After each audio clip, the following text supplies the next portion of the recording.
Tough loss. Really tough loss, man. Interesting start. I missed the first 4 minutes of the game, just getting into it, but it was encouraging to see this team come out and sort of play tough offensive basketball, good offensive execution. Sometimes you win a game, sometimes the other team loses a game. I think the Celtics I was not expecting this kind of effort from the Boston Celtics. I don't think they played hard. I don't think they played right. We will definitely talk about the mistakes down the stretch for this team because it was incredible. But I think this game was lost on 3 factors. Let's say 4 factors. Because seriously, I'm not kidding. You outshot them tonight from 3. You outshot them from the field. I think Gary Trent was a really big part of improving some of your spacing, and you did this without O.G Anunoby. There's a lot of silver linings. This is not getting blown out to the Wizards and then coming back. Like, this was a professional effort for the most part.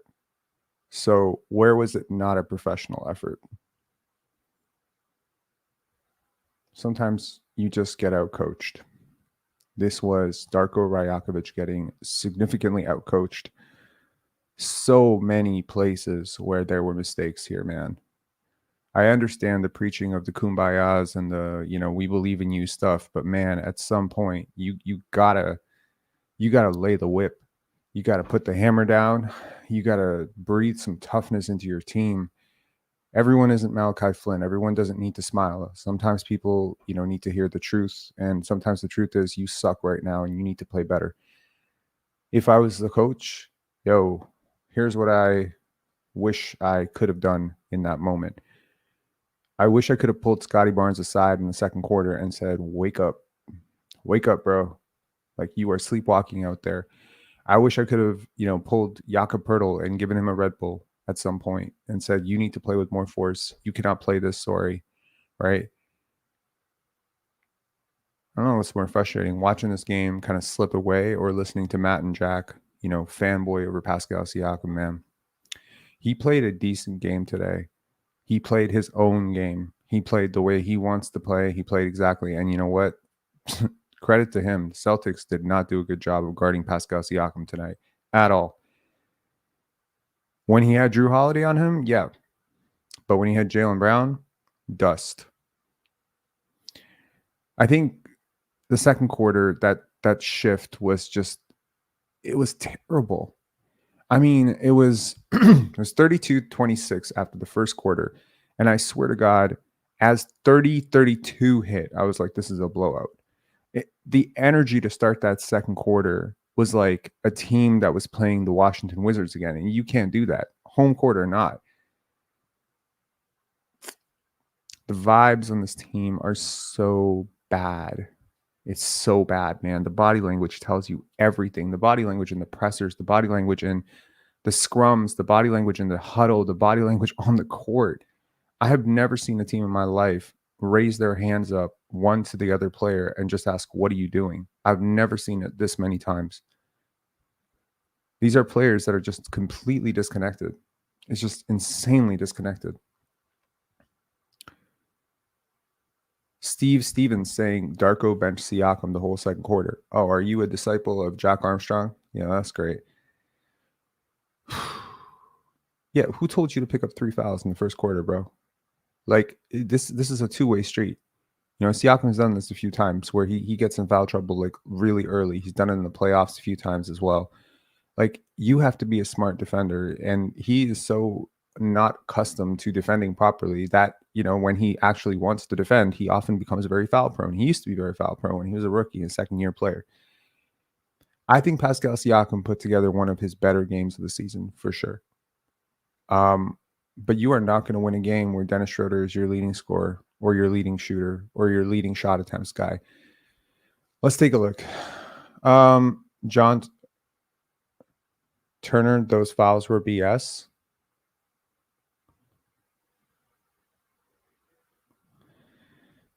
I mean, what are you talking about? They were all BS. All 3 fouls were BS.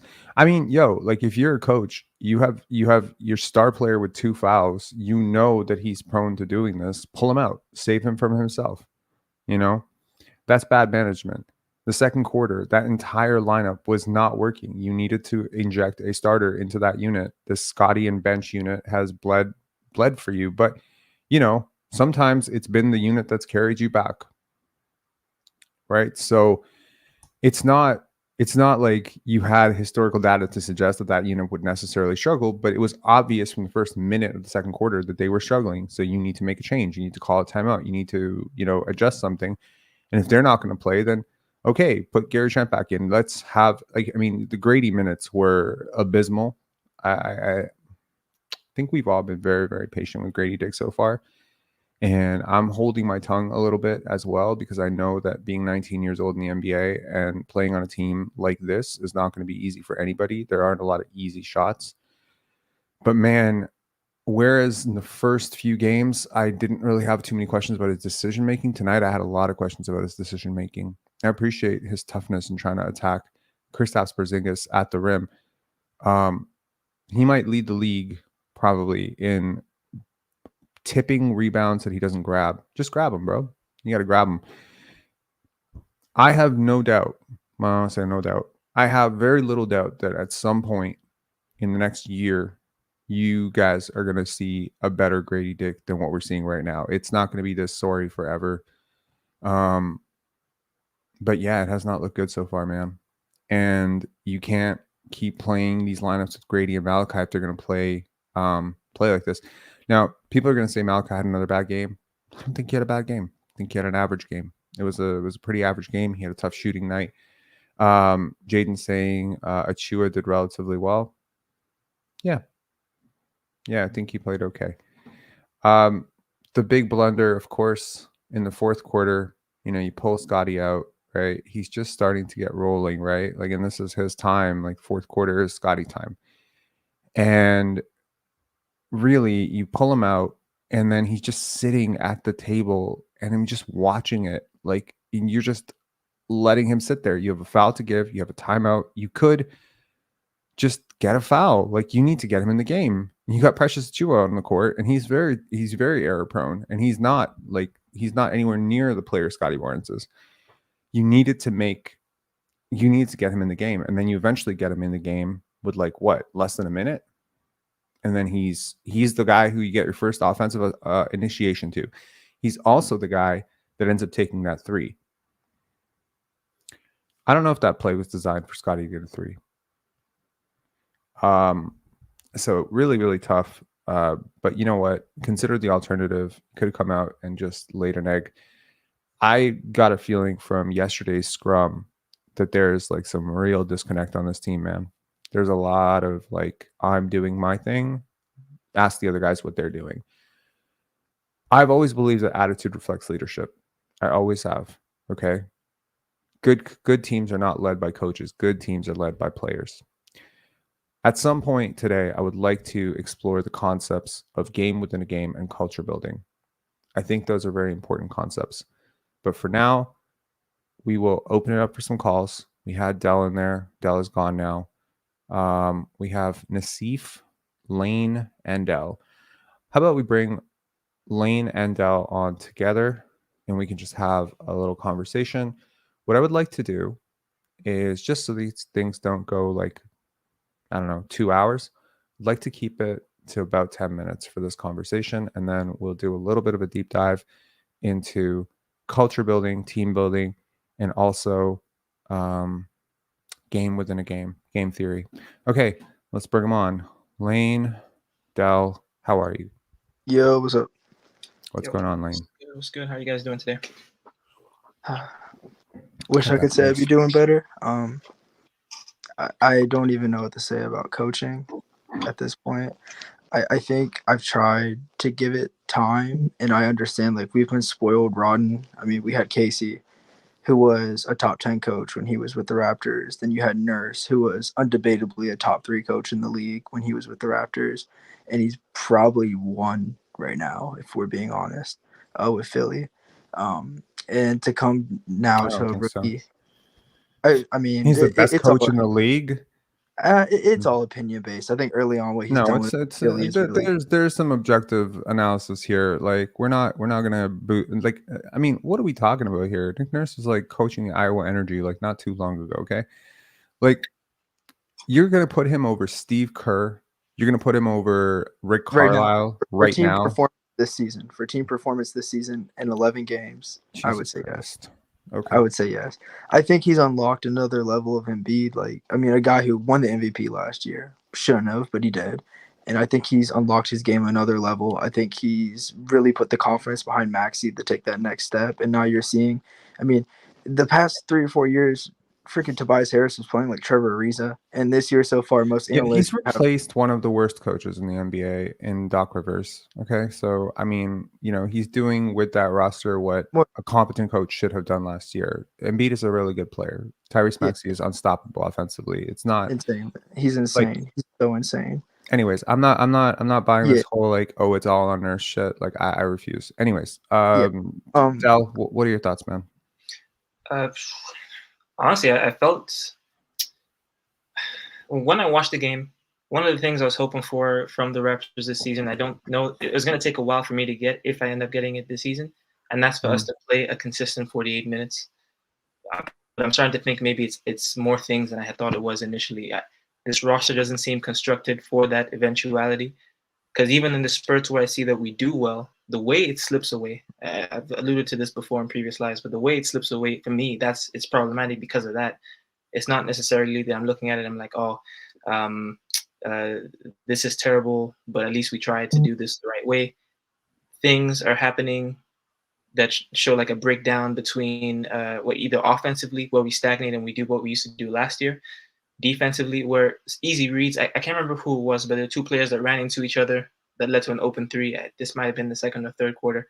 And it's the things that make, like, I'm head scratching and I'm like, again, you can give that up, but like that, I don't know about that. So I don't know. There's good things that I felt like. It's a lot of execution stuff, right? Like there was defensive rotations. There was Gary losing his man, Siakam losing his man, Scotty losing his man. It happened a lot. My God. Young man saying to the previous point, Pop and Spo. Yeah, man. Like honestly, my favorite coach in the NBA is Eric Spoelstra. My second favorite coach in the NBA, probably Rick Carlisle. Third favorite coach, like it's like Nick Nurse is gonna. I mean, he might be in the top 12, 13. He's not a bad coach. He's just the wrong coach for this team. Anyways, yeah, execution is everything, man.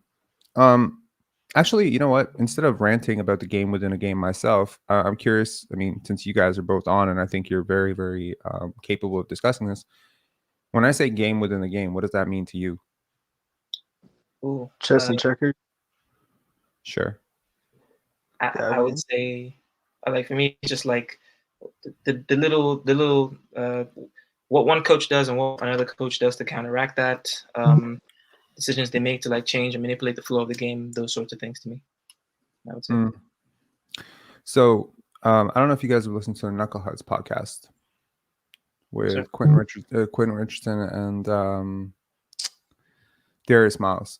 And it's a really interesting podcast. And they had one of my favorite all-time role players of all time, Shane Battier, 4-year guy at Duke who went to Memphis, helped turn around the culture over there. And he's talking about the game within a game he used to play with Kobe Bryant. And it was very interesting. And so he said that every single player has something that they do at an average level or below league average. Even the really great ones have something that they do that's below league average. And then there are considerable things, if you're a great player, that you do well above league average, right? So your goal as a defender is to bait the player into doing more of the things that they think that they don't realize they're doing at below league average. So it's like really, it's the game within the game here is you're trying to make it look like you're not trying to get them to do exactly what you're trying to get them to do. Right. I get that. In the case of Kobe Bryant, Shane Battier described it as off the dribble midi pull-ups. He said this was the most inefficient part of Kobe's game. And so what he would do is often he would put his hand in his face. Like he would try to put his hand in his face, try to bait him into it because he knew that Kobe had such a massive ego that the minute he would try to do that, Kobe would be like, oh, you think that's going to bother me? And then he would go one dribble, pull up. Right. And he put 63 on his head, as a rookie. But then that's when he realized that he needed to learn every player's tendencies. And he would say that he would never really watch game tape. What he wanted was data. Shane Battier approached basketball from a very analytical point of view before analytics were even popular. 4-year Duke degree on display there.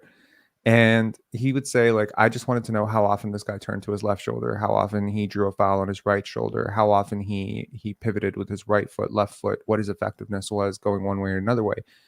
And so you start to pick up tendencies like that Paul Pierce is always going to do a step back when he goes left, or, like players have a certain rhythm and tendency. And so I figure, the longer you go in the NBA, the more people figure out your tendencies and the more people push you towards the things that you do at a very average level. I wonder if the Raptors are playing the game within the game ever. I wonder if Pascal Siakam knows what the game within the game is sometimes. And sometimes the game within the game means you have to pick your spots. I think Scotty started out really slow. I think he wanted to set guys up, get guys in rhythm. That's game within the game. It's not, I got to take every single thing that's available to me. Mm-hmm. But too often, like, these are like scavengers versus predators, Like, I think I would draw the distinction between scavenger wings and predator wings. And predator wings, they go for the kill, when it's time to go for the kill. Scavengers are like trying to pick up shit wherever they can. And so I very often find Pascal to be a very scavenger type of player in terms of how he picks his spots. There isn't really a rhythm or intention. It's not like he comes into the game with a game plan of a game within a game to say, okay, I'm going to start, like, Dame Lillard is a perfect example of game within a game. He totally did that to us the last game. He disrupted our entire flow of our offense by picking us apart, getting downhill. And then he opened up the outside, and then he basically opened up the whole court, and then he started getting his teammates involved. You know what I mean? Like, it was like, okay, I'm gonna get downhill. I'm gonna attack this slower footed center who's not reacting to me properly. Then I'm gonna start pulling threes. They're gonna worry because they've seen all my Dame time clips. They're gonna start over helping on me, and then I'm gonna get my entire team involved. He had the entire game plan of how he was gonna rip apart the Raptors before he got off the bus. This element of game theory is missing in certain players on this team. They're all scavengers. That's the problem. Dennis Schroeder, if you leave him, he'll take the shot always. If you allow him to get a foot past you, and he doesn't even realize they're letting him. They're letting him get a foot past them so that he'll get trapped on the baseline and he'll go into the paint. They're giving him shots that they're daring him to shoot, and he's shooting them. And it's like, at some point, you're gonna play the averages here, because what Shane Battier said was, he's like, one time we played Carmelo Anthony, and the goal was to keep him out of the paint, and don't let him get paint touches, because he's a beast down there. He's impossible to stop. Force everything outside the paint. Mm-hmm. He put up 50, and it was outside the paint, and he said, I didn't care. That was great. It was a great game. Great game, because over the course of a season, those decisions are going to balance out. Right. You're never going to be 100. So what I see is, like, this is the right philosophy. You take the shots that you're supposed to take within the game. And at the end of the day, you live with the results of your game plan. And if your game plan was that Scotty Barnes is going to be kind of like slow, setting guys up, he's going to be more like a initiator, and then he's going to suddenly snap it on in the fourth when the game has already kind of counted him out. And now he's going to start, like, attacking and being really forceful, and maybe, like, You know, like a guy sometimes, you know, you played games, right? There's a guy who's just always a step slow, and then suddenly he's not a step slow anymore, and it just kind of throws you off a little bit, right? That's a bit of game within a game too. And I always felt like the best players had this second gear, third gear, fourth gear shift, and they could always dial it up another gear when the game went on, and then that intensity would just be like overwhelming for their opponent because their opponent had gotten used to 35 minutes of moving at a certain pace. And suddenly this guy's going at a completely different pace, operating at a completely different level, guarding at a totally different level. I think the Raptors did a good job defensively overall. Like, I mean, I don't know if they did a good job defensively or the Boston Celtics did a horrible job offensively, but it was nice to see that it wasn't like a big gap the whole way through. You know, there was a kind of like a push pull, like the Raptors lead in the first, then they get, you know, killed in the second, then they come back a little bit in the third, towards the end of the third, then the fourth, it's close neck. I feel good for the people who watched this game. It was certainly a lot more entertaining and better than the first one that they watched. They do get out rebounded in terms of the offensive glass, and the Celtics do manage to take more shots. And I think this game just came down to math, to be completely honest. Joe Mazzulla has often talked about, you know, just taking more threes. Like he's always believed that the math of taking more threes than your opponent would eventually work itself out. If you look at tonight's game, the math would suggest that if the Celtics were the team that took 33 threes and the Raptors were the one that took the 46 threes, the Raptors win this game. It was just I mean, if you're just completely looking at this from a math model problem as opposed to a basketball problem, then yeah, 3 points is worth more than 2 points. If you take more of them at the same efficiency that your opponent is shooting twos, like you're going to be pretty successful. I mean, the Raptors got to the line more. They had more points in the paint. Like this is sort of the Pascal Siakam conundrum, right? Like you have to understand in the modern NBA when teams are hanging 150 points, the player who only scores their points on like not 65% layups is, you know what I mean? Like over a period of time, like if I'm an opposing coach, I'm like, okay, we're going to live with contested Pascal Siakam layups and open Dennis Schroeder threes literally all the game. What I don't want is open Jakob Poeltl and open Scotty Barnes in the paint. I don't want open Gary Trent on the three. This simplifies the entire game plan for your entire team. And therefore, like when Jack Armstrong or fans are going like, oh my God, Siakam's like getting whatever he wants in the paint. They're not sending a second defender and they're guarding him with Jaylen Brown. Yes, he should be getting 2 points, but therein lies the sort of scavenger mindset of, oh, look, they're giving me a step. Let me take it. And this lack of game theory from Siakam is effectively why I think he's never really been able to like close games strong. Anyways, yeah. Do you feel like I want to ask you about this now because I'm trying to reflect as you're speaking. What would it take for Siakam to make this jump? Do you feel like that's more on the player side to recognize, to self-reflect and say, hold on, where can I this gap in my game? How can I get to that next level? Because when I think about players, even if they aren't the best scorers, the most cerebral players have this ability, and even if I can't verbalize it as well as you just did, I can see it. That control and pacing and not taking what people give you, but you decide, or you are the protagonist as far as it goes. Did you listen to Pascal Siakam's post, like not post game, but his media scrum yesterday? He talked about a lot of things. His attitude during that media scrum was like, wow. The entitlement on this dude is insanity. Like he's just like, yeah, I don't really watch these tournament games, whatever. I don't really watch basketball games.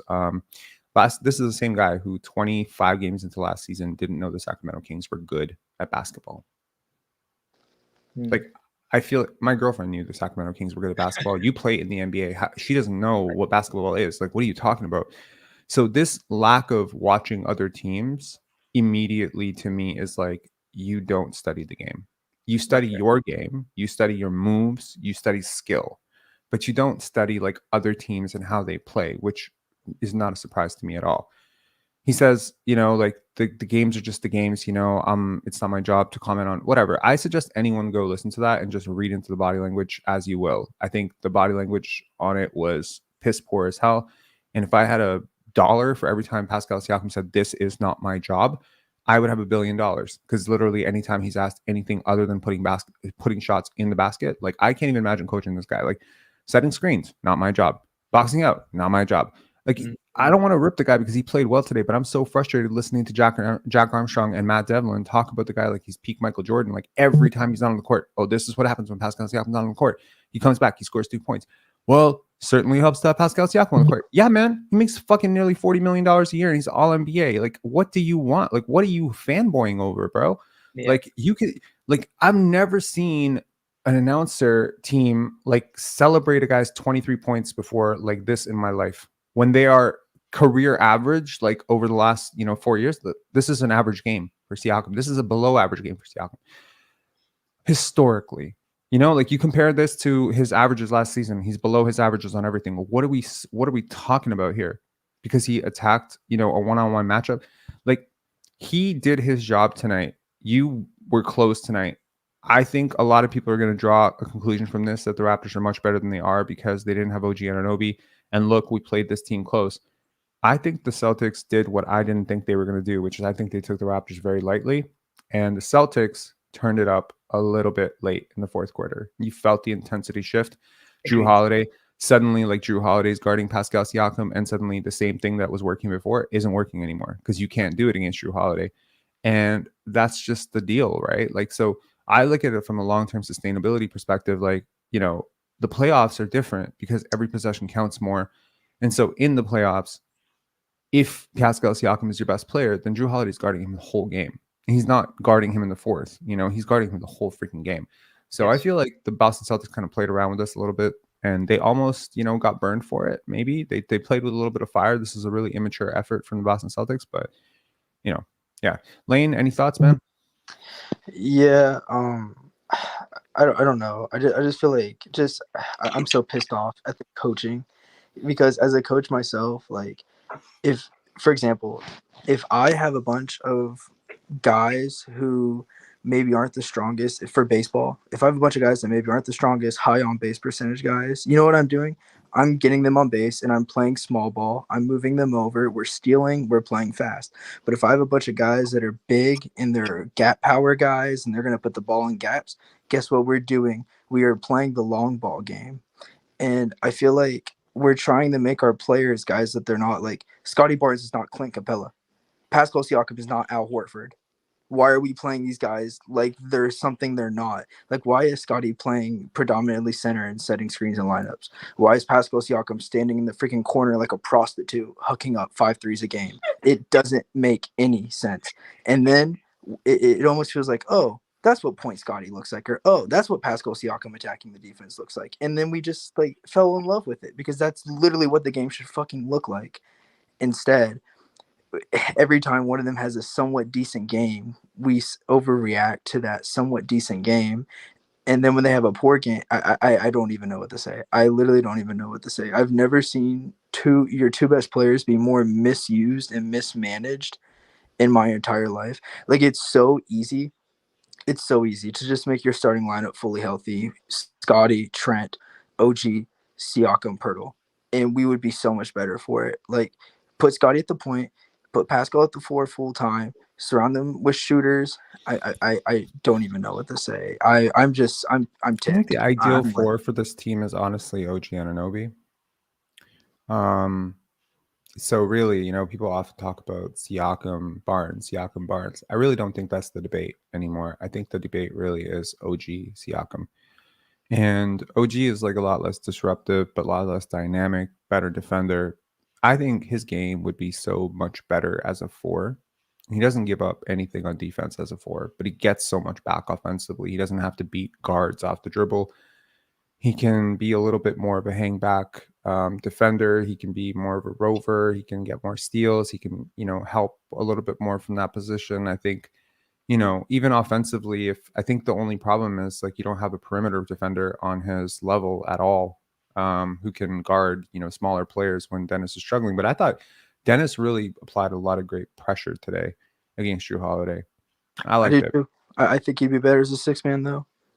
Oh, sure. 100%. Yeah, he would be better as a 6-man for sure. But like, I mean, if we have entertained the idea of bringing in Damian Lillard, if we are even sniffing around at the concept of Zach LaVine, then certainly Gary Trent Jr., is a guy that you should start.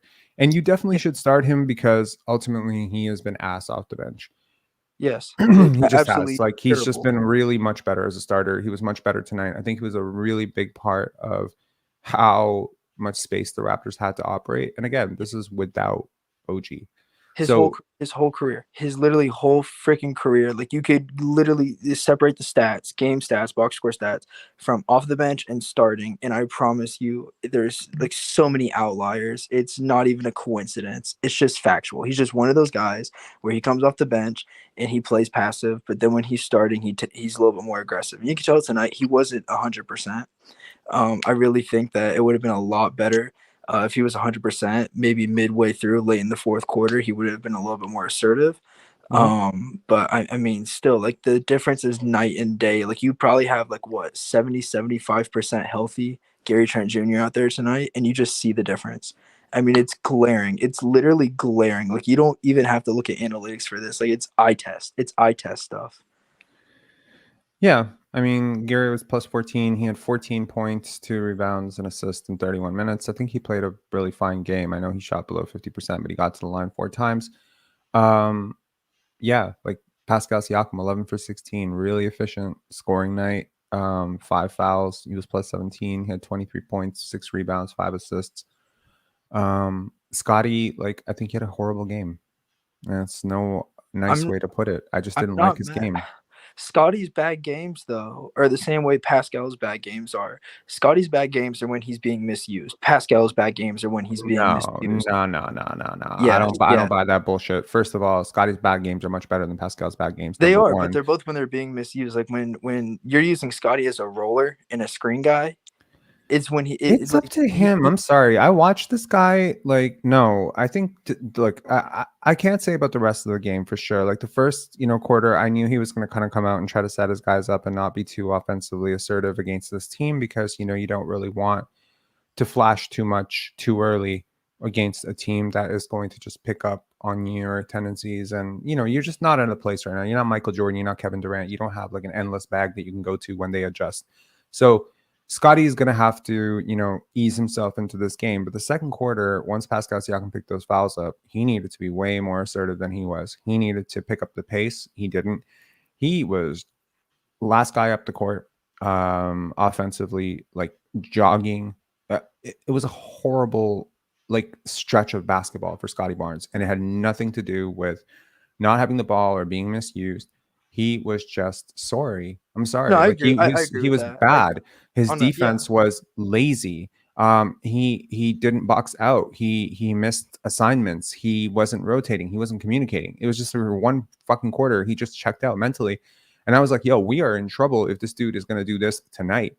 Like, I feel for him. He's number one, 22 years old. And this team is not it. Like, I am so frustrated watching this team. I can't even imagine being on the court watching this team. Like, I probably would have checked out too. So I empathize. Not saying this, and this is not a character assassination of Scotty Barnes, but the second quarter was awful basketball for him. And he was the worst player for the Raptors in the second quarter. Definitively the worst player for me. Like watching him play, I'm like, this is the sorriest fucking basketball I've ever seen him play. Like this is Charlotte last year.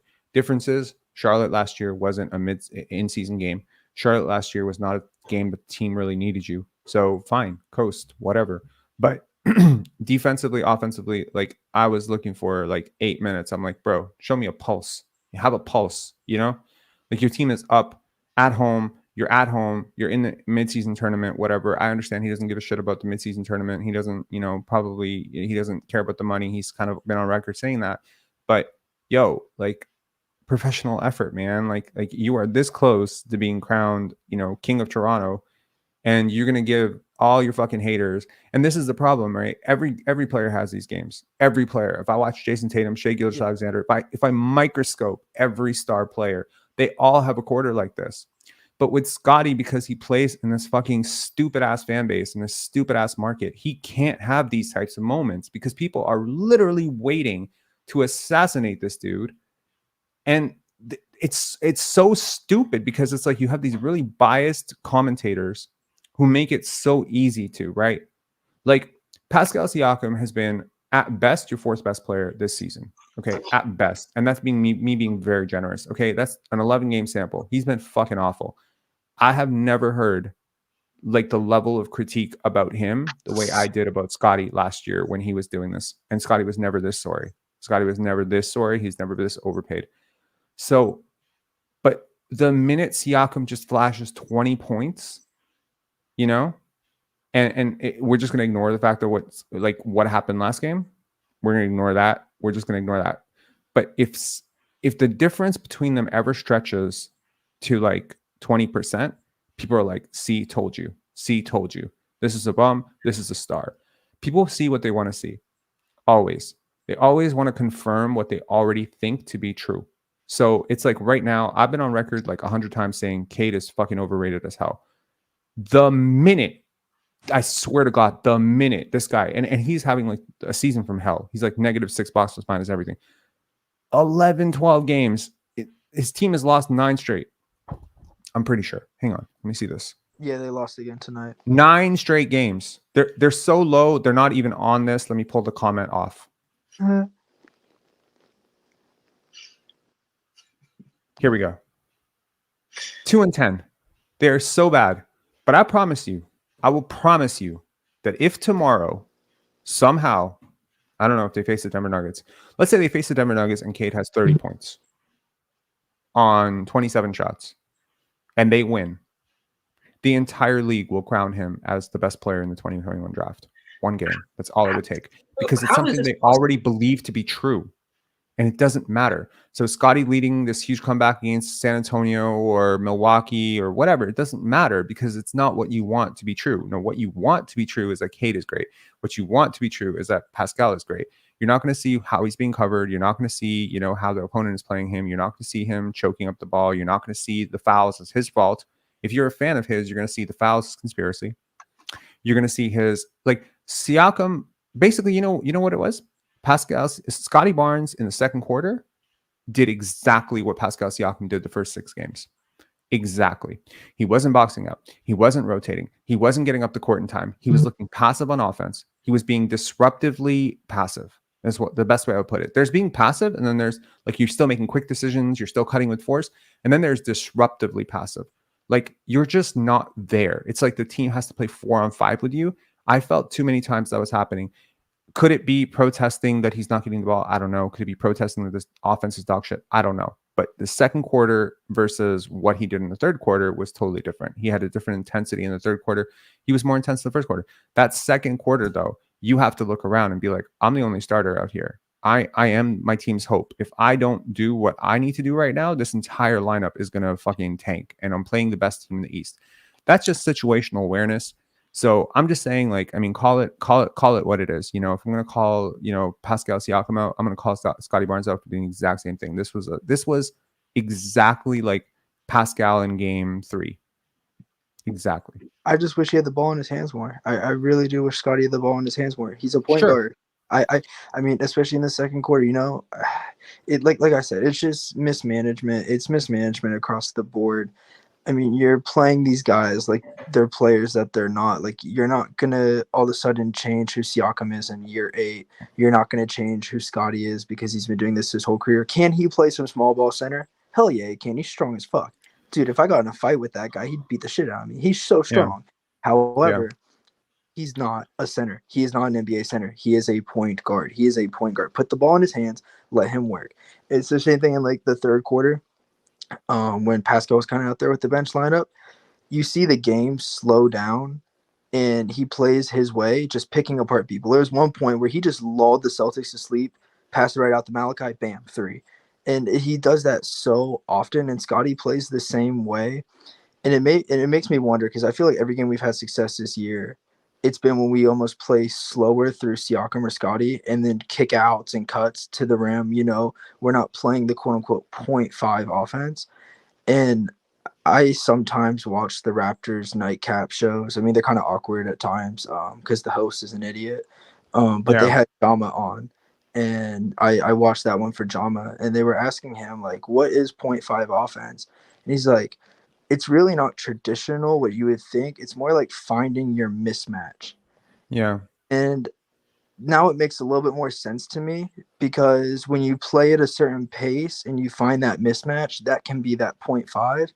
That makes a Right. little bit more sense to me than just swing, cut, swing, cut, swing, cut. Not saying that's not useful, because it is, right? But it's also not sustainable over 48 minutes of basketball. Sometimes you need to slow the game down. Sometimes you need to take over. Sometimes there's times where Scotty needs to take over. Sometimes there's times where Pascal needs to take over. That's what needs to happen. I don't think that's selfish. I don't think that's abandoning point five. And after listening to Jama, I think I really understand it a little bit more. But I wish that our two best players weren't being mismanaged as much as they are, because I feel like the team would have a lot more success if they would let Scotty play point and they would let Pascal play the four as Pascal instead of as Al Horford. You can't have Pascal be Pascal on this team, because Pascal is like, it's like the clearest example I could point to is like someone like James Harden, right? Or someone like Russell Westbrook or Carmelo Anthony. These guys have a way that they've played in their prime, and you have to adjust. You have to adjust the league to your team around you. You have to adjust. You can't just keep doing the same thing. Chris Bosh adjusted. When he went to Miami, he became a stretch big. You have to adjust. You can't just say, I'm going to do what I'm going to do, and you guys adjust. Because if you're not the best player on the court, that doesn't work, number one. If number two, even if you are the best player on the court, which he is not, I don't give a shit. To the people in the comments, man, honestly, I'm just going to ask you to empathize. I have had to listen to Drake and Jack Armstrong for 2.5 hours. Please empathize with me and do not make me lose my mind right now, bro. Like y'all like, honestly, I don't want to root against Pascal Siakam, but you guys make it so fucking hard, because I know the minute this guy puts up 21 points and isn't the worst player on the court, y'all gonna be like, see. You're the worst. You are the worst fan base in the history of the world. Honestly, Pascal Siakam fans, fanboys of Pascal Siakam, I'm not talking like Raptors.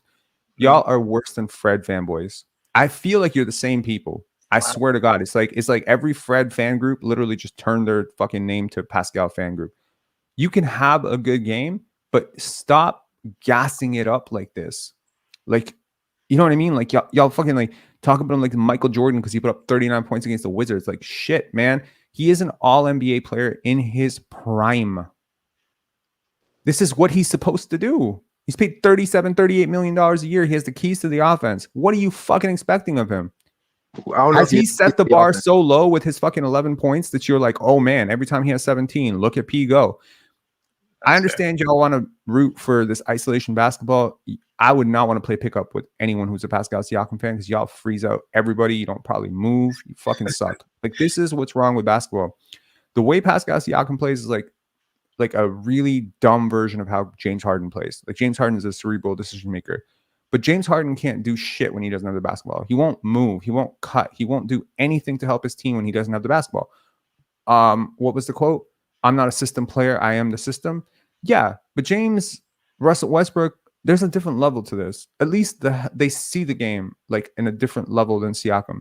Siakam's whole game is like isolation, dribble, pull up, isolation, dribble, pull up, isolation, spin, pull up. Bro, this is not 1992. You can't do this. You cannot expect to, like, when I said the game within the game, like, every team is looking at this. Every team. No team out there is like, oh my God, what's going to happen with Pascal Siakam? They're not treating him like this. They're not. Just the way they didn't treat DeMar DeRozan like this. They don't fucking care. The way we don't treat Julius Randle like this. People need to learn what a real star is. This is not it. And the more you guys fanboy about it, like, honestly, it just exposes the dummies, man. It's really what it is. Like, the whole league is not lying to you. Bro, you think every other general manager is so stupid? You've been dangling this apparently great player who's on an expiring deal for $37 million. He's not making $80 million, $70 million. He's making $37 million, which is a really reasonable rate to pay. You've been dangling him for 2 summers, and your asking price is basically a young player, a pick, and a decent role player, and you haven't moved him. What does that tell you about how the rest of the league views your fucking prized possession? At the same time, the guy that you also swear is a bum could have been traded for Kevin Durant and Dame Lillard, and the Raptors said no. Like, what game are you watching play out, right? You're wrong. You're all wrong. You know, like, you Siakam fanboys, you're just wrong. You know, like, y'all were the same people celebrating Jakob Poeltl trade last year. You're just fucking wrong, right? Like, I remember, like, the commentary around the Jakob trade. We finally got a center. We finally got a center. There are people who unsubscribe from this channel because I gave that trade a D. How you like the trade now, man? Like, this is the modern NBA. I feel like, you know, anyone who watches other teams play consistently will see very easily that this is just the wrong brand of basketball. There aren't a lot of players. Like, go watch Shai Gilgeous-Alexander play for like one game and tell me if he does any of the stupid shit that Siakam does. It just doesn't. He gets off the ball quickly. He sets picks. Like, you see Shai, who's a way better player than Siakam right now. He still sets a pick for like Chet Holmgren, and he still relocates off the ball. Like, he's not disrupting the offense this way. Like, this style of I do my thing, everybody else watches. This is like Jerry Stackhouse basketball. It never leads to winning, unless you're like Kobe Bryant, Michael Jordan, maybe. But even those guys, they never played that way. And actually, Kobe Bryant, the years that he did play that way, his team lost. Michael Jordan, Correct. the years that his team played that way, they lost. Phil Jackson, the triangle offense was all based on spacing and movement. People don't think about that, because I guarantee you that if I really want to have a debate with somebody here, they can't explain the triangle offense to me. That's the problem. Anyways, any final thoughts, guys? That was a wonderful soliloquy, I would like to say. It's a rant. But It's a rant. Like, I guess the thing that really confounds me about basketball, like I'll probably, anytime that I'm on here, I might harken back to some soccer stuff. Basketball has so much analytics in it compared to the sports that I grew up watching. And yet people are taken by the craziest things to me. You just see someone's stat line, as you said, either today about Siakam, or I think you previously said recently about Cade Cunningham. You see whatever stat line it is, and you don't even dig deeper into accessible information to see, is this guy actually good, or is this fool's gold kind of thing? That's the stuff that really, it boils me up when we're talking about the Raptors, because I'm like, why is this fan base so, there's like a strange insecurity that I feel when we talk about our own players, as if we should be happy that someone like Siakam is giving us either bare minimum stuff or he's performing at a certain level. And that's not even me hating. I think obviously this guy can still be useful in a team that has aspirations to contend, but not like this. That's my only thing about it. That's all I'd say. No, that's completely fair. I mean, like, I feel like, you know, and again, like, it's just, are we willing to see what we don't want to see, right? Like, I think that just basically comes down to how fair are you willing to be with your own takes, right? So I want to, like, last year, I wanted Scotty to be having a better year than Evan Mobley. I had to concede that Evan Mobley had a better season than him last year. I had to concede that. It was just factually true. I was watching the games. I was reading the analytics reports. Scotty's not having a great season. Evan Mobley's having a better season. I can still pray on a wish and a dream and say that Scotty is going to be better, that his better games are better than Evan Mobley's better games. But I cannot just continue to ignore the reality that Evan Mobley and Franz Wagner had a better season last year than Scotty Barnes, and that people are right to question that. I wonder if Cade Cunningham fans have ever had that level of, you know, humility to just be able to question what they think. Or do people just gonna go to sleep at night crying to a pillow and just say, no, I'm right? This is such an important part of being an analyst, is defending the opposite point. You know, one of the best things that I think one of our debate teachers taught us was, you'll learn more debating the side that you don't believe in. You know, so if you wanna fight for, you know, the civil rights movement, try to fight the opposite side. It'll feel super uncomfortable and you'll want to kill yourself after, but like, just try to see the other side and hear it, and that way it'll allow you to see why your point is right, because you'll hear the other side's point coming from a different point of view. You'll see the other person who doesn't agree with your point of view coming at you, and it creates. So I try to, like, constantly try to see the debate from the other side too, and be like, okay, well, if I was a Cleveland Cavaliers fan, I think I would be very firmly on the Evan Mobley is better camp right now. Same thing with Franz Wagner. You know, as I'm watching Scotty struggle last year, I'm like, damn, you know, they have a point right now.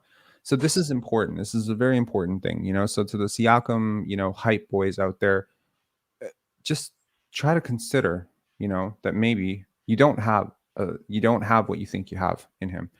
Anyways, Lane, final thoughts, man? Yeah, just want to see guys manage to their fullest potential going forward, right? I mean, it's easy if a guy's being misused to, when he has a bad game, to point at him and be like, see, look, this is why Scotty Barnes shouldn't have won Rookie of the Year and isn't a future superstar. Or see, look, this is why Pascal Siakam's not a top 30 player in the NBA. This is why his All-NBA selections are frauds. Like, it's so easy to, when guys are misused and mismanaged, and then they have bad games in those roles, to point out the flaws. I just want to see the guys used the way that they're supposed to be used and at their highest potential. And I really hope the coaching staff sees it, because I know they're not stupid. I mean, they're getting paid millions of dollars for a reason. But I mean, don't we think they're can't have, stupid. we can't have Scotty Barnes out of the game the last 4 minutes of the freaking fourth quarter and expect that to be a good thing. You know what I mean? Like, we can't do that. The same way that we can't go down 20 every game and then have Siakam fucking will us back. Like, that's just not sustainable. That is not sustainable at all.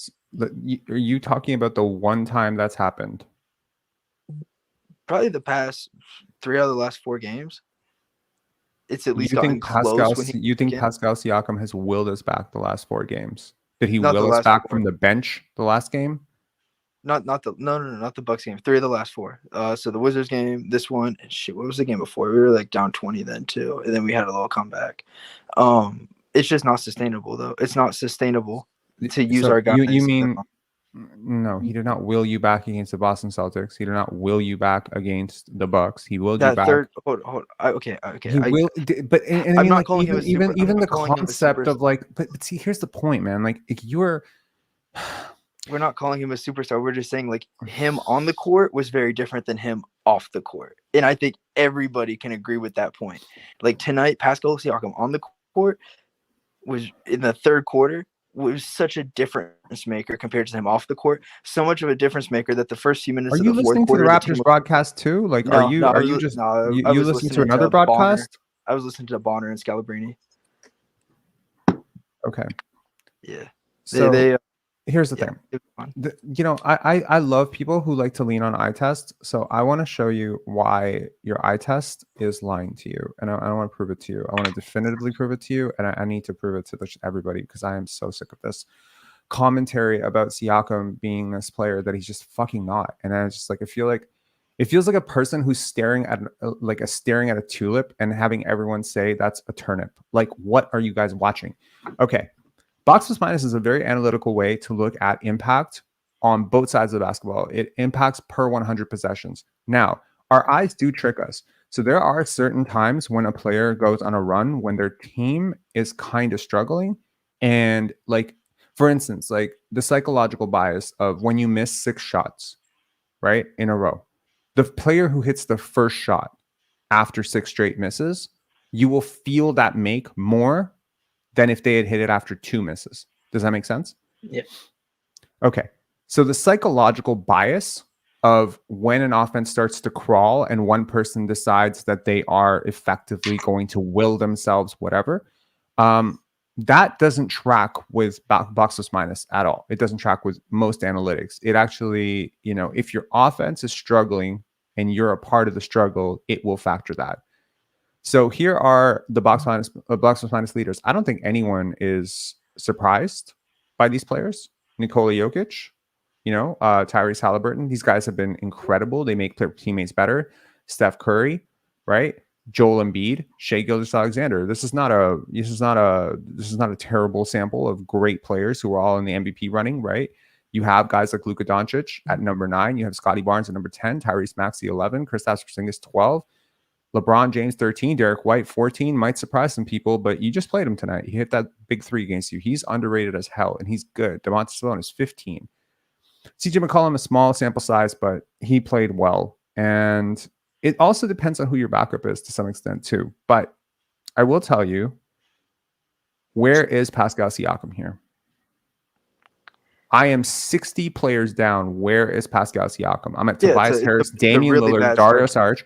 No. Hold on. Because the way I listen to you talk about Pascal Siakam, I swear to God, I hear that this guy is like fucking bailing us out of games. So I want to know, where is my Pascal Siakam? I see 78, Fred VanVleet, 79, Trae Young. I have a question. Let's see it last season and the season before.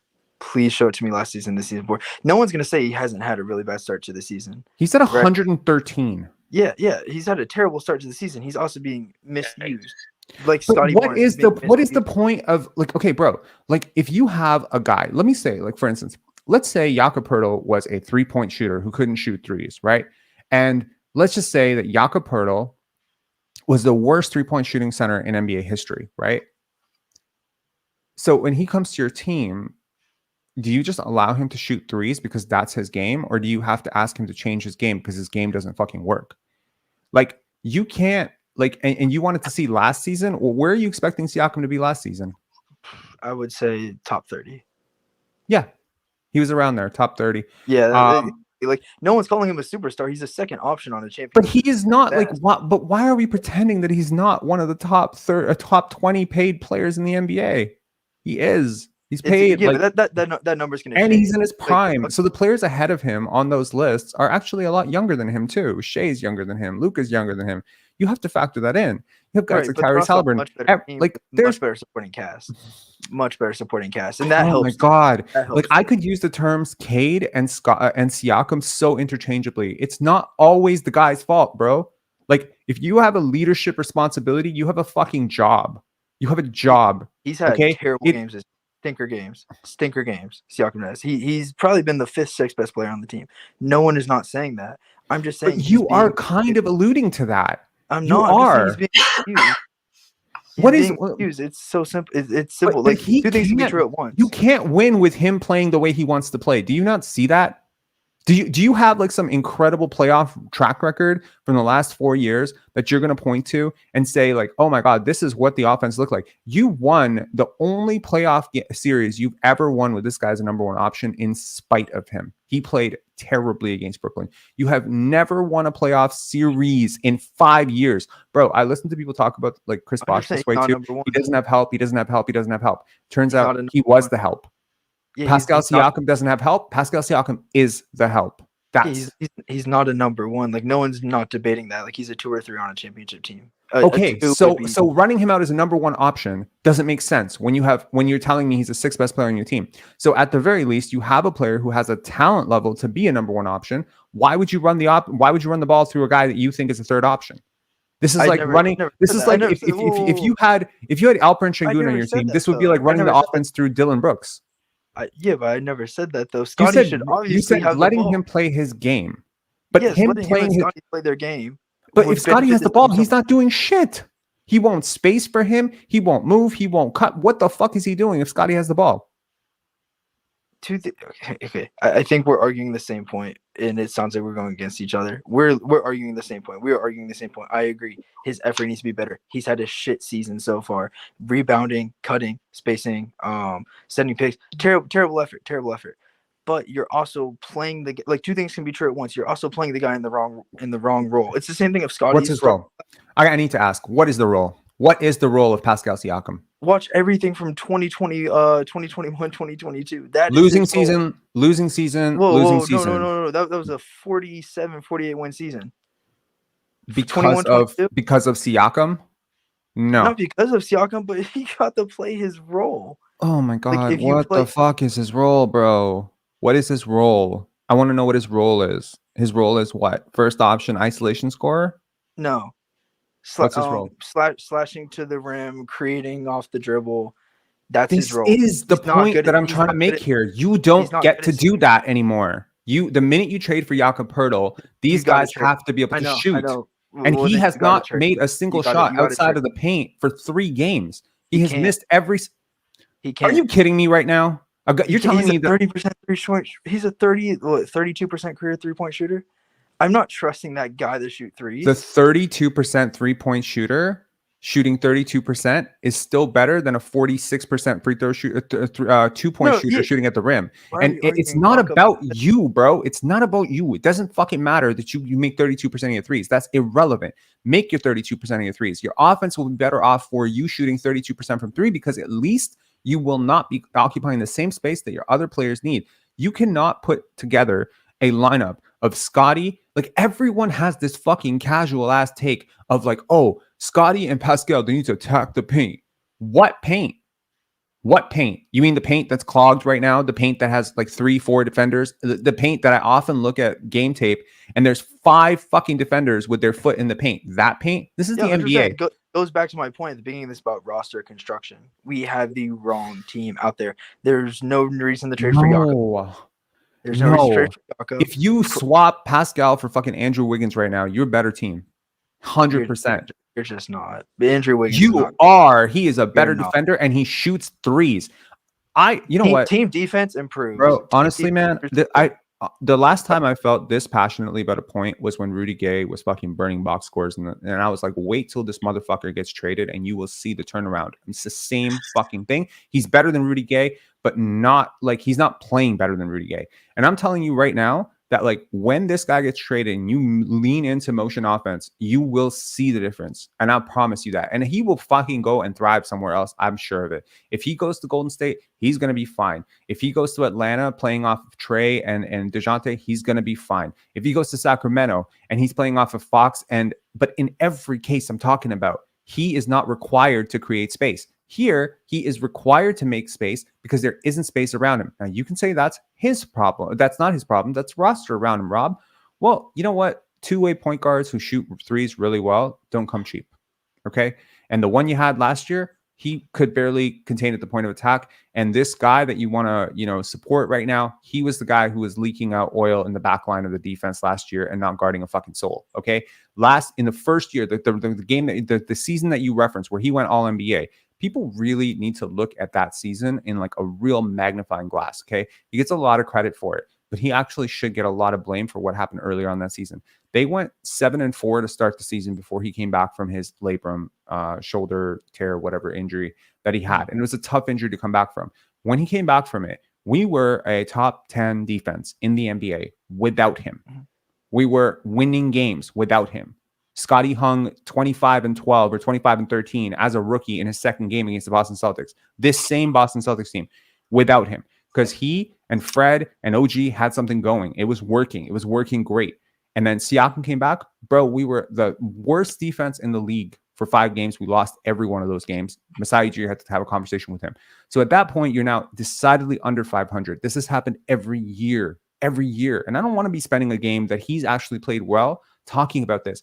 But the irritating side of this is you need to stop talking about a guy who needs to have the offense catering to him, because that's exactly what's gone wrong the last 3-4 years. You cannot cater an offense to a player this not good.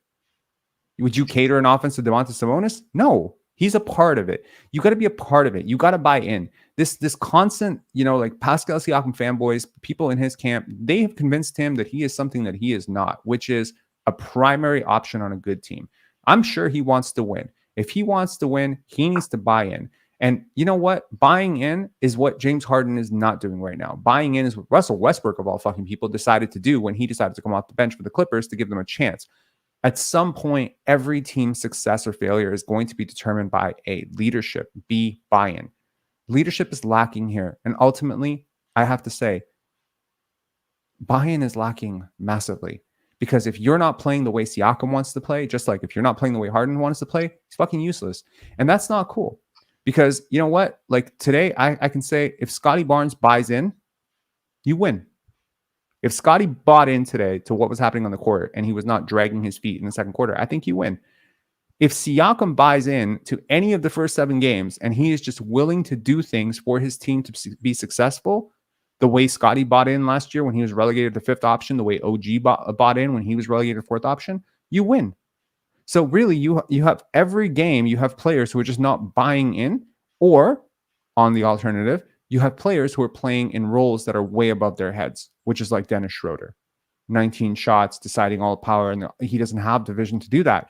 Or Grady Dick, he's not a rotation player in the NBA, and they're playing him out as a rotation player every single night. They're trying to build up reps.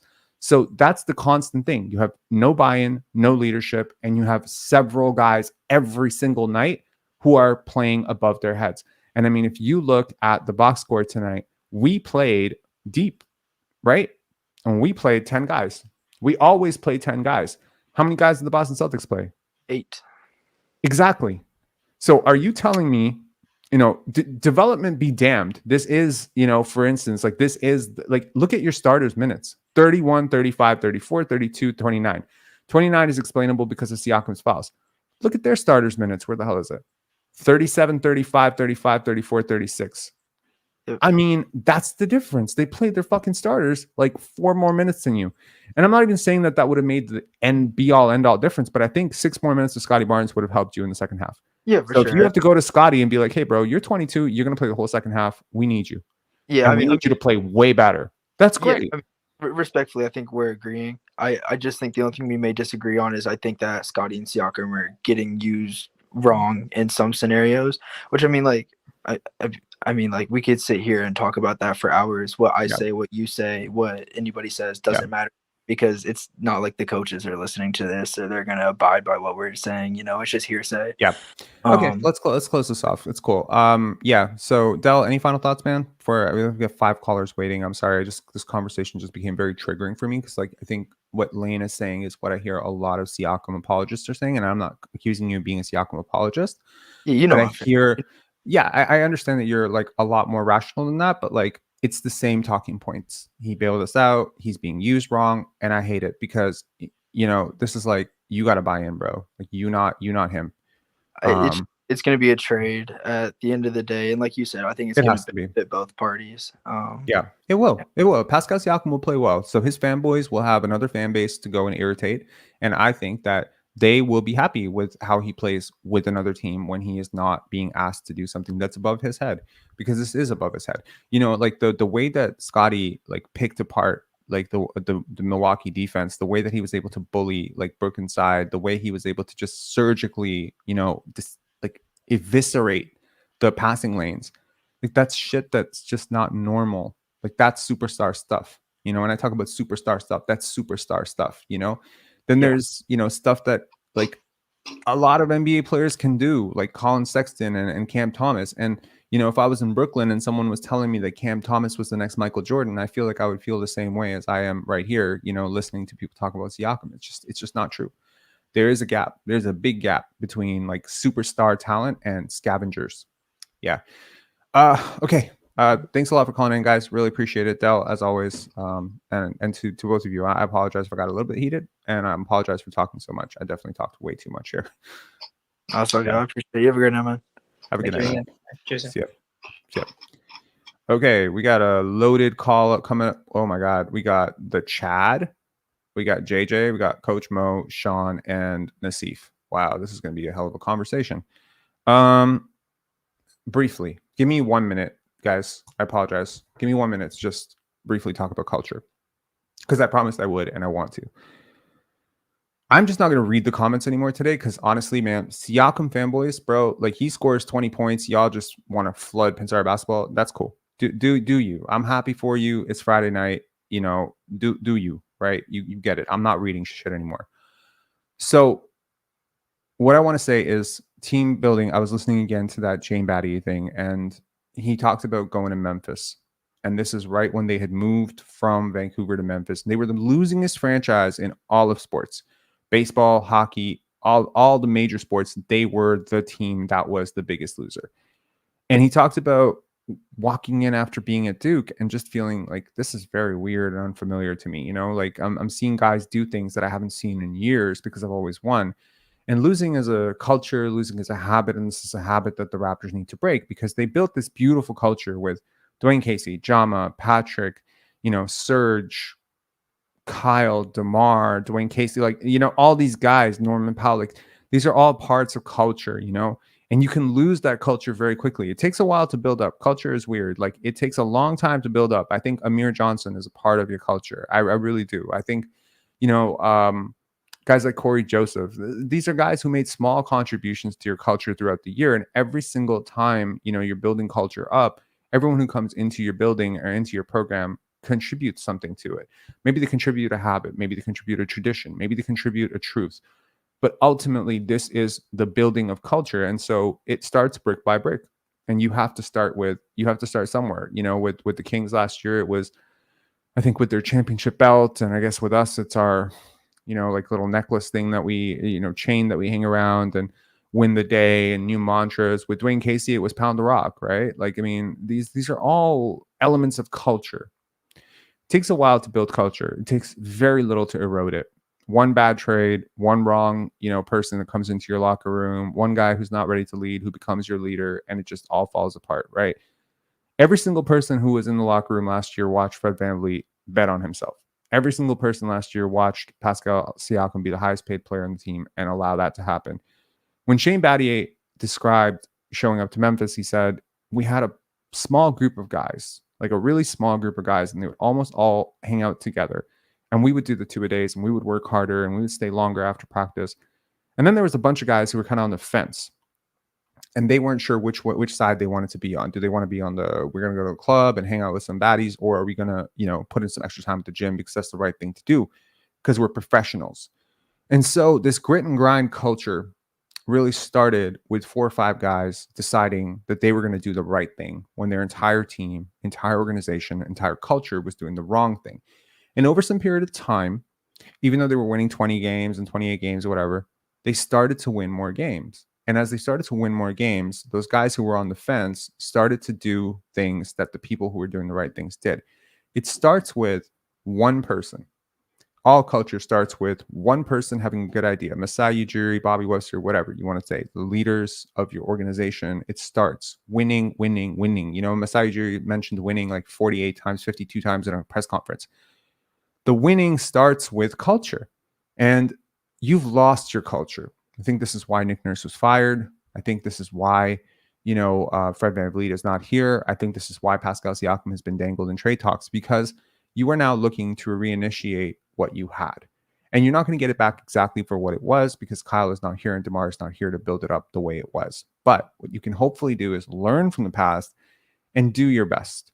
You can do your best to recreate something around Darko and Scotty and Jakob and OG. These are the people. Malachi, Garrett Temple, Otto Porter. Man, I read body language like pretty well. Okay, pretty well. And I can tell you that from the snapshots that I've been privy to from the practices and people, randomly sending me like, hey, I'm at the Raptors practice. Don't show anyone, but like, here's 2-3 minutes of a close practice. The Raptors. I'm able to see like the body language, who's communicating with who. And I'm telling you that there are no players who came in, even Dennis Schroeder, as much as I have absolutely detested some of his play choices, he is a positive builder of culture, right? He is somebody who is contributing in his way of accountability, building up the youth, talking truth. He has a completely delusional perspective on who he is as a player. But if that can ever be reined in, he can be a guy who's not disruptive to your culture, at least. Darko and Jama. And you can see how these guys talk to guys after a loss. You can see guys huddling together, working, putting in extra work. One of the things last year that you notice is, to the people who were around the team, you probably noticed as well, if you were in the locker room, if you had one of those media passes, is that the practices were ending sooner. Like typically when guys would stay a little bit longer, they weren't doing that. And that's because the leadership was lacking, the culture was lacking. And every time Pascal Siakam or Fred VanVleet were asked about leadership or whatever, they would kind of just leave it dangling, right? Like Fred would be like, Fred was very much invested in this concept of being a leader, but Siakam was just like, can't be bothered, right? It's not my job. It's not my responsibility. Kyle was here, whatever. You need leadership, and it can't be your coach. If it's your coach right now, eventually that's why you're bad. You're bad right now because your coach is your leader. And your coach can't be your leader. Your player has to be a leader. It can't be Thad. It can't be Otto. It can't be, those guys, because they don't play enough. They really don't play enough. Did Otto even play tonight? Was he out? Who's out? So, that hurts, right? No Otto Porter, right? No Otto Porter, no OG Anunoby. Like, it's tough. But someone's got to be vocal that is actually on the court and contributing. And I implore Scotty Barnes, you must do it, sir. You must do it because you have the right ideas. And if you're not going to do it, Jakob Poeltl, you must become the leader of this team. It might seem weird, Jakob Poeltl, leader of the Raptors, but who better, right? Super well trained, super well coached, experienced guy. Let him, lead the team. Anyways, let's bring on some coaches. My point was this organizational culture. Sorry, I got distracted there. The longer term vision is that you build it brick by brick, and eventually the guys who didn't buy in to what Shane Battier and Hubie Brown were trying to build and Pau Gasol were trying to build in Memphis, they left. They left in free agency or they got traded. They just didn't work out, because at the end of the day, you want to make it difficult for dummies to exist in your organization. You want to make it hard for liars and manipulators to exist in your organization. That's culture. You want to make it hard for someone who's lazy to come in and be lazy. You know how hard it is to be the only lazy person on a team that has a culture of being really hardworking? You know how hard it is to be the only guy not defending on a team that is like full of guys who defend balls out all the time? you have no choice but to adjust. This is the herd mentality. But when the herd is being led by a shepherd who is drunk, I'm pretty sure I'm going to finish this in a controversial place. The herd is lost. The herd must be found. And, not to get all biblical here, but, like someone needs to find the way at this point. Anyways, let us bring on Nassif, Sean, Coach Mo, JJ, and the Chad. Chad, are you the Chad or are you Chad? The Chad that's been on before, yeah. Been a while. How you been? The guy with the bobblehead? Yeah, what's up, brother? Not too much. What's going on, man?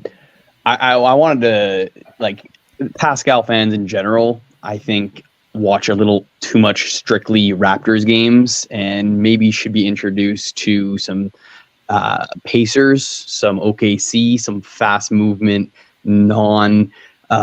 selfish play, because I've been really into betting this year and watching way more games, and it's really hard to watch someone stop the offense when other offenses are just excelling, and they're younger than us, and they're like, they don't have as much experience, like, but they know how to move the ball, and it's working for them. And it's really embarrassing that we're fighting over a guy that's just not doing the simple plays. So that is one thing I wanted to say based on your previous conversation. But I was hoping, if you don't mind, I wanted to know what you think about Grady's shooting, because when we took that pick, I also was quite loud on the fact that I didn't think we should have took Dick. And like, I'm hoping that he's a grower and not a shower, because what he's showing now is not very good. Oh, damn it. Low hanging fruit there. Don't do it. Don't do it. Let's be mature. No, I mean, he needs to grow in his shooting percentage, because I know what you're doing. Don't do it. But no, for real, like, he can't shoot a shot. He shot 0%. He's 25 from 3. He's better than Siakam. You know that among all Raptor analysts, people, nobody had a more "what the fuck are you doing" reaction to Grady's pick than me. Yeah. However, I am urging people to not judge a 19-year-old player in November of his rookie season when he's 19. Playing with this team. Relax. This team. Yeah. Okay. That's fair. So I think that he will be better. How much better? I don't know. But he will be better than this. This is not a Chris Jeffries, Malachi Flynn situation.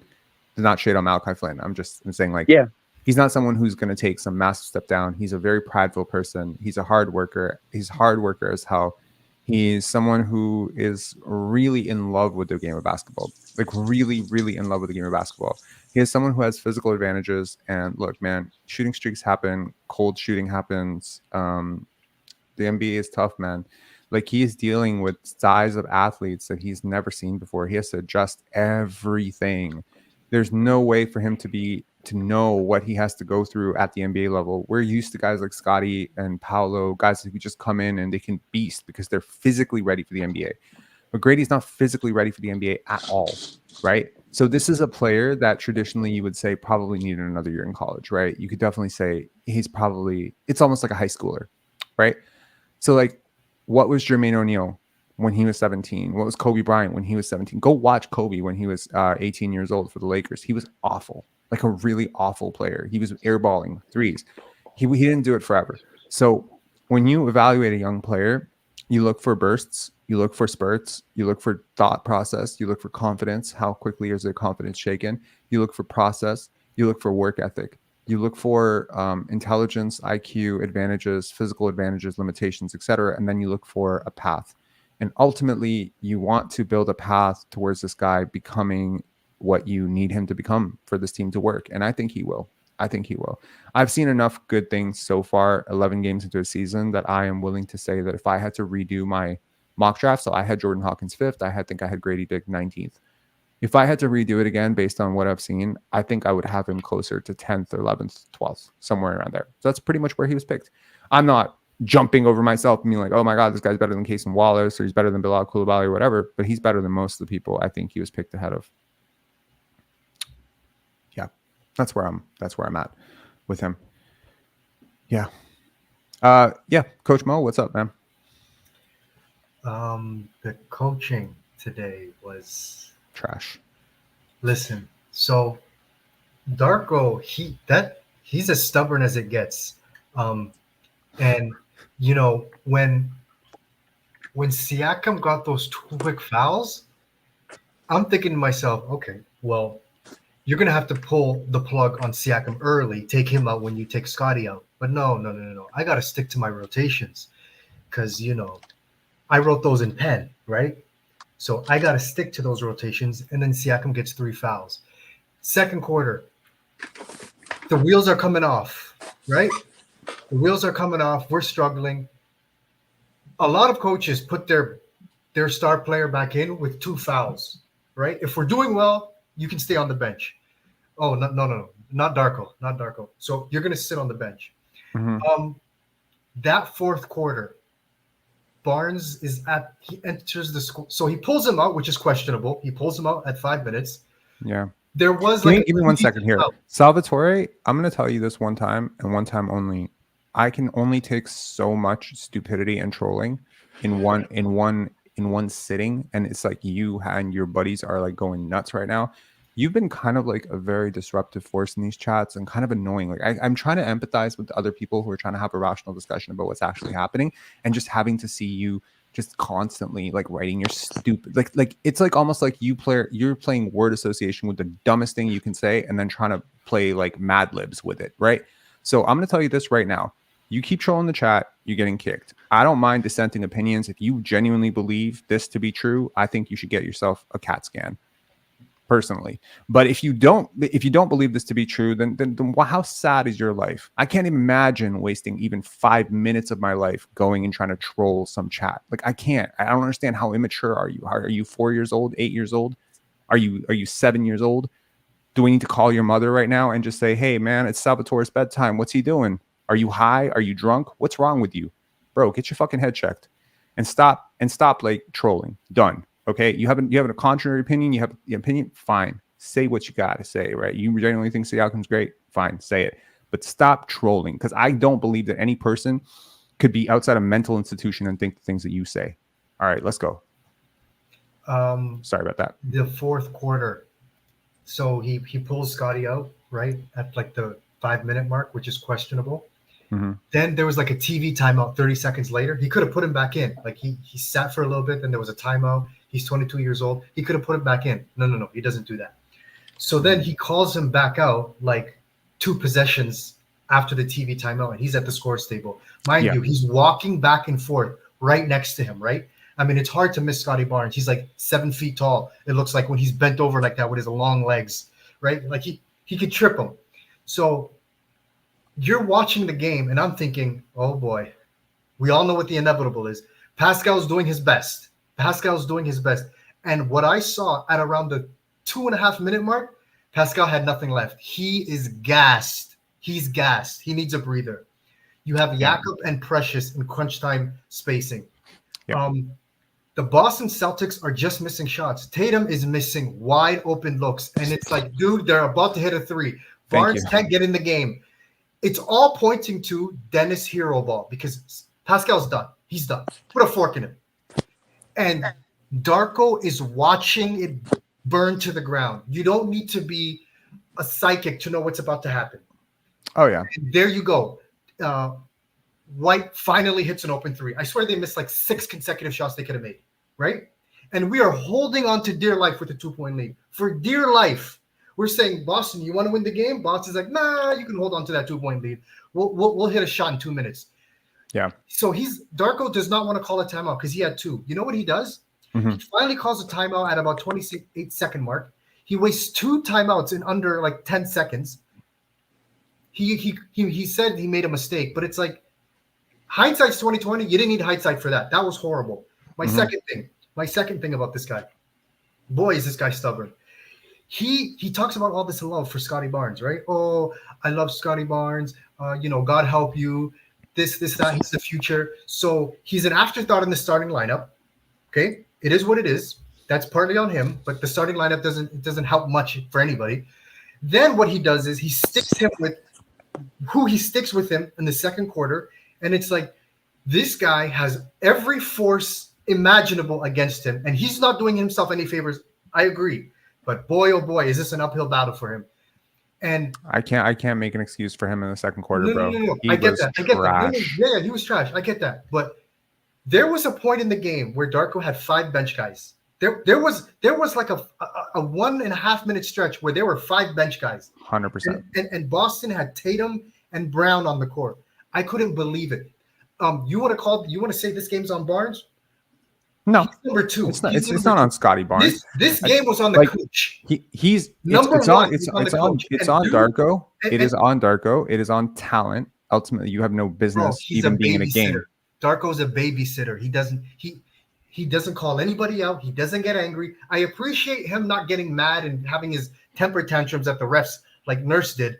But God, sometimes you just want some sort of emotion. Like he stands there. He thinks he's Phil Jackson, all stoic, bro. Do something. He's one of those guys that has like an endless amount of patience that perhaps most people don't have. You remember that question I asked you last game about like guess who did a post game today? Can you guess who did a post game today? Yeah. Siakam. He's a coward. We all know that. Bro, like you wait for your one, like you never address the media in your like 11-point games ever. But today you're gonna come out. I'm one of the best at my position out there. Oh my God. Yo, but what you said earlier about Darko, where it's like he doesn't call anybody out. He does the good job pat on the back, regardless of how you play, right? Yeah. It's like at some point Precious Achua and Jalen McDaniels are gonna look at each other and be like, yo, it doesn't matter how we play, this dude's gonna put us in the game. I mean, some people respond really well to that. Huh? I mean, look, here's the thing. Okay, so I don't have to fix things because let me do what I said earlier. Remember how I said like let me hold a position that I don't really believe and let me just debate it. Let me try to play devil's advocate here. What if the goal here is to see how players respond to being given some confidence? What if the goal is to set a culture and to see who falls in and who falls out? You can't really change culture overnight. It's never going to be that way. I think anyone who understands organization and team building knows that. It's always going to take like a few weeks, few months. Do you remember so a really good example of this actually is a Raptors example. Do you remember the summer that Brian Colangelo took over? You were a Raptor fan back then, right? Yeah. Okay, so you remember the previous year you had like Mike James, Chris Bosh, they lost a lot of games, etc., right? Mm-hmm. Obviously, they lost a lot of games. They had fucking Andrea Bargnani, number 1 overall pick. So they brought in all these new guys. They brought in Jorge Garbajosa, Anthony Parker, Rashan Esterovich, Chris Humphries, TJ Ford. I mean, they overhauled the shit out of white guys on the court in my life, and we were good. That's funny. Yeah, it was a very European team because they were testing out this hypothesis that European players were the only people who wanted to play in Toronto, and they're not exactly the most wrong about that, but it's come a long way. My point is, they were terrible for the first 10 games. They were awful. There was so much miscommunication, and then suddenly they fucking flipped a switch. The culture changed. You saw like TJ Ford really, TJ Ford, Jorge Garbajosa were so instrumental there. Anthony Parker was incredible. Chris Bosh just fell in line. Everyone was expecting Bosh to become this guy who was going to vocally call out his teammates and like become a leader. He never was. But when you finally implemented a leader like TJ Ford and you had another leader like Anthony Parker, and if you ever want evidence for who was and who wasn't a leader, go see what they do after basketball. You'll see it very clearly. Anthony Parker is like what? He's a general manager now. Mm-hmm. He was a born leader. Jorge Garbajosa owns a fucking basketball team and he is running that team. He's a born leader. These people are leaders. You had leaders in your locker room. Rashan Esterovich used to go to my church, so I had like a really good insight into that team. My point is that team took a while. It didn't happen right away. It started out bumpy. But this team needs to flip that switch. Yeah, but it's not going to start. It's not going to happen if after every bad Pascal Siakam game you're berating him. It's never going to happen that way. Yeah, I know. But they need to be real. Yeah, and I hope they are being real. Well, from the outside, Darko just doesn't look like he's being real. It's a bunch of fake smiles and nice quotes, and then he does this. But I think he genuinely believes most of the stuff he's saying. Like when he talked about building a relationship with Scotty Barnes yesterday, I really believe that he was telling the and truth. you watched him sit there for 2 minutes straight, but you're building a relationship with him. But you put him next to Boucher, Achua, and McDaniels, but you're building a relationship with him. Yeah, cool story. Anyways, one thing I also want to say is They need to hire you as an assistant, bro. You can be like, yo, Darko, you're gonna say it or I'm gonna say it. no, I just call it like it is. I call it like it is. Say one thing and you do something. But the first quarter we started off so great, and you want to know my opinion on how we started off so well? It's because Dennis was not authoring the offense. Mm-hmm. And then Scotty was setting a lot. Then the moment Barnes and Yak got off the court, there were like, do you remember there was like 4 or 5 possessions? He just took shots. Mm-hmm. And I'm just like, wow, okay. And he tried to take Brown off the dribble a couple times, right? Mm-hmm. Missed layups. He got one. And then that fourth quarter where he tried to do hero ball. But again, until Darko can hold his favorite player accountable, this season's going nowhere. Absolutely nowhere. Well, did you hear what his favorite player had to say post game? What did he say? I always come off screens and don't look to attack. What? Okay, I feel like we are at a point where we really need to hear what JJ and Nassif and Sean have to say. JJ, what's up, man? Hey, how you doing, man? No, not bad. How are you? Good. I just wanted to talk about just the fact that Dennis, you hit on it last time that Dennis is the alpha of this team. Oh yeah. And it's clear as day. You could just see it at that last possession of the game. He took that shot. Listen, I'm not the biggest Siakam fan as well, but get the ball to him. He's tired. Call a timeout. Legit. How do you know he's tired, though? I was watching the game. Okay, but you still put the ball in his hands. Let's be real. You could put the ball in his hands or Scotty's hands. And He's not on the court. He's not on the court. Yeah, theoretically, it would be in Scotty or Pascal's hand. And he does a pick and roll with Precious Achua and a floater over fucking Porzingis? What? Why is Achua on the court in crunch time? Again, this all leads back to the coach. Listen, Darko was terrible tonight, but Dennis thinks he's the guy. I'm telling you, I actually want to apologize to Fred VanVleet. I want to I'm sorry, man. Oh my god. It's not. Oh no. Listen, Fred. But the thing about Fred was Fred, at the end of games, he would take some terrible shots, but it would be off catch and shoots. He wouldn't just do a pick and roll. He would give the ball to Pascal. Revisionist history. No. He would never run a pick and roll and do a floater. He would take a terrible catch and shoot three. No, he'd get blocked at the rim. He wouldn't. Y'all wanna join me in singing "Na Na Na Na" bye bye to Salvatore Russo? This comment, you done. Na na na na na na na na. Hey, you banned. But, by the way, while we're making apologies, let's just apologize to Nick Nurse after tonight's game. How about that? If we're doing it, let's just do it. No. Nick sucks. Oh, okay. Nick never did this. Sucks. I don't think he's ever coached a game this bad. Listen, Darko was terrible tonight, but once Darko gets shooters and cutters and guys who fucking play the real basketball, he's gonna look great. You coach what you have. You coach the players that you have, not The players theoretical suck. players. The players suck. Yeah, I know, but you still coach what you have. I don't think the players Achua and suck. Boucher are fucking terrible. Boucher has been really soft. No lie, he's been your MVP off the bench so far. Okay. Yeah, Just off energy, but Him and Flynn. aren't you guys kind of tired of, I'm sorry, I've never heard you speak about Boucher. Aren't you tired of when Boucher calls his own number? That doesn't You've bother definitely heard me talk about Boucher. I mean, Chris Boucher. you? I've never heard you talk about him. No, that's crazy. It bothers me so much. Chris Boucher actually responded to me on Twitter when I pointed out that the Raptors were 2-0 in game 2-0 in games he didn't play, and he said, "I respect that," and then he's played better ever since. So I really appreciate him doing that. Look, man, I will never go out of my way to criticize a player for being something that they're not.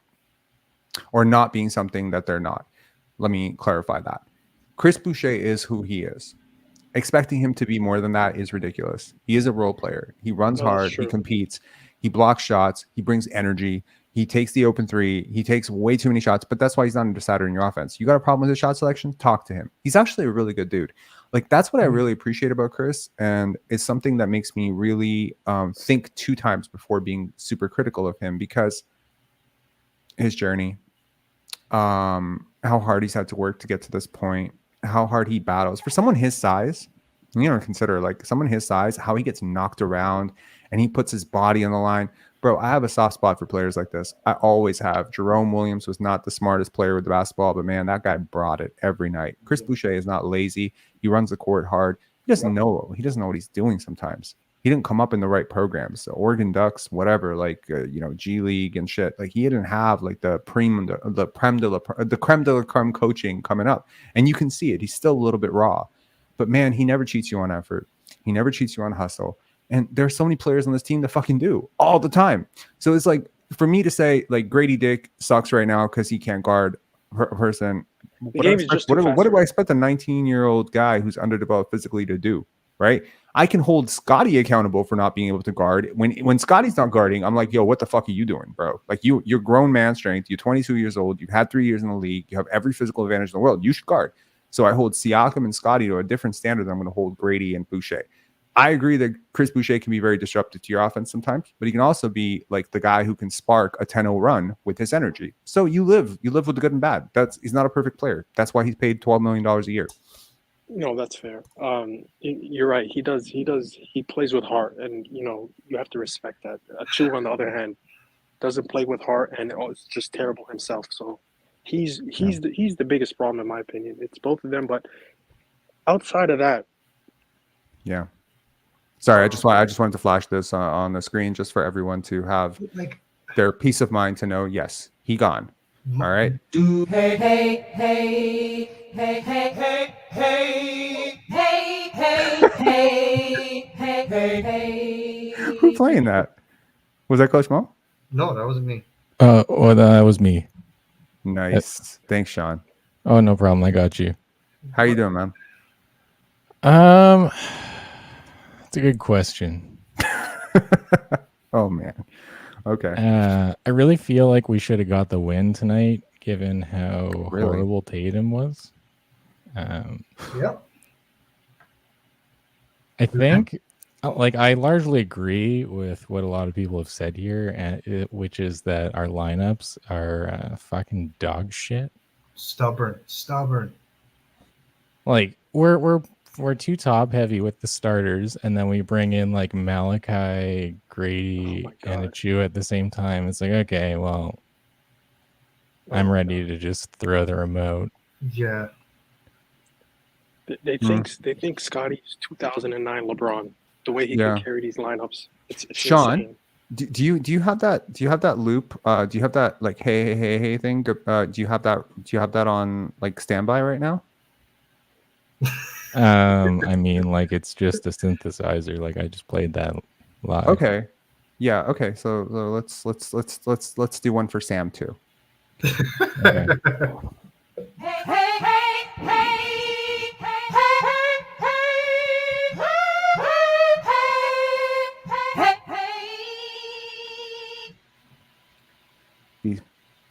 Yo, how many wins would we have this year if Darko just went to 9-man rotation and just spread out the starters more evenly, have at least 2 at a time? I swear we'd win like 2 more games. Yeah. The Chicago game and this one. I mean, look, Probably. also fair. Honestly. Here's the thing. Also fair to say. Okay. Darko is new to head coaching in the NBA. Sure. I think that there have been some, very tough start head coaches that have come into systems with a little bit more experience than Darko. And I mean, look, he's young. He's making mistakes. He's I'm gonna judge him on if he learns from them and if he keeps making the same ones. He hasn't. The Chicago that Chicago second quarter, Mm-hmm. that should be like played on the loop in his office, that unit. But It clearly, was the second game of the season, though. I know, but Listen, the listen. second quarter of this game Dar- was horrific. listen, Darko. It's been up and down, but you need to realize the first year of a head coach, you're just a figurehead of the GM. He's just doing everything Masai wants him to do right now. He's playing guys he knows aren't good. Achua, what has Achua done this year? Every time he's in, it's a minus. Like, Grady, why is Grady Dick playing? But why does he Yo, have to Grady Dick is multiply going them? into shot blockers like he's Why is John he Morant. playing 4 of them at a time? He needs some run in the G League. He's just a figurehead. I think what we need to do, like honestly, we need to bring Boucher into the starting lineup. Just hear me out. Send Dennis and Poeltl to the bench, and they can You were gonna they say can send Dennis Dennis goes to to the the G League. they can steer the ship, because like I don't know, we always like bring in the subs and then there's a full-on nuclear meltdown. Like that doesn't need to happen. I'm not saying don't I play agree. Achua. That doesn't need to happen. And honestly, there's like, yeah, look, the obvious solution, in my opinion, if you could somehow manage to hold water in terms of your point of attack defense, would be Dennis to the bench. It's not shade on Dennis. It's just what he does and what he needs, pick and roll ball handling, etc. He's just not very good at it. No. And he doesn't seem to be adjusting. He doesn't seem to understand that he's not very good at it, because you see, like, this is what I said earlier. When you only see what you want to see, you see a lot of it. He only sees that he is a starting point guard, and, you know, he probably fancies himself to be like some sort of lead initiator because he did it for Germany and he won a World Cup. And he's not going to see his numbers the way that Rudy Gay didn't see his numbers, the same way DeMar didn't see how ineffective what he was doing was, the same way Pascal Siakam. These guys are very stubborn. They don't see the game from the outside of their own head. So for him, he's a point guard definitively, and Scotty needs to go through him, and he needs to make decisions, and he's the leader. And you heard the way he was talking when he came in. This is exactly how he's played. This worried me a lot when he signed. It's continuing to worry me. Put him on the bench. It will allow Siakam and Barnes to initiate more offense. It will allow Gary to provide more spacing for the starting unit. The Celtics dared him to shoot, and he made them pay. The Celtics dared Siakam to kill them in the paint, and he killed them in the paint. Guess what? Their game plan paid off. They could not have played worse than they did tonight. Can you think of the Celtics playing worse than they played tonight? Like, Nope. literally, I cannot. Jason Tatum going 1 for 9. This is a sniper 3-point shooter who was in the NBA Finals. He goes 1 for 9. Like, he's not someone who chokes in big games either. Like, he's, you know, they call him clutch. So I am very much like, okay, the Celtics did something that I didn't expect them to do, which is they played down to their competition tonight. They played about as badly as humanly possible, and they won right at the end. And because Darko played worse.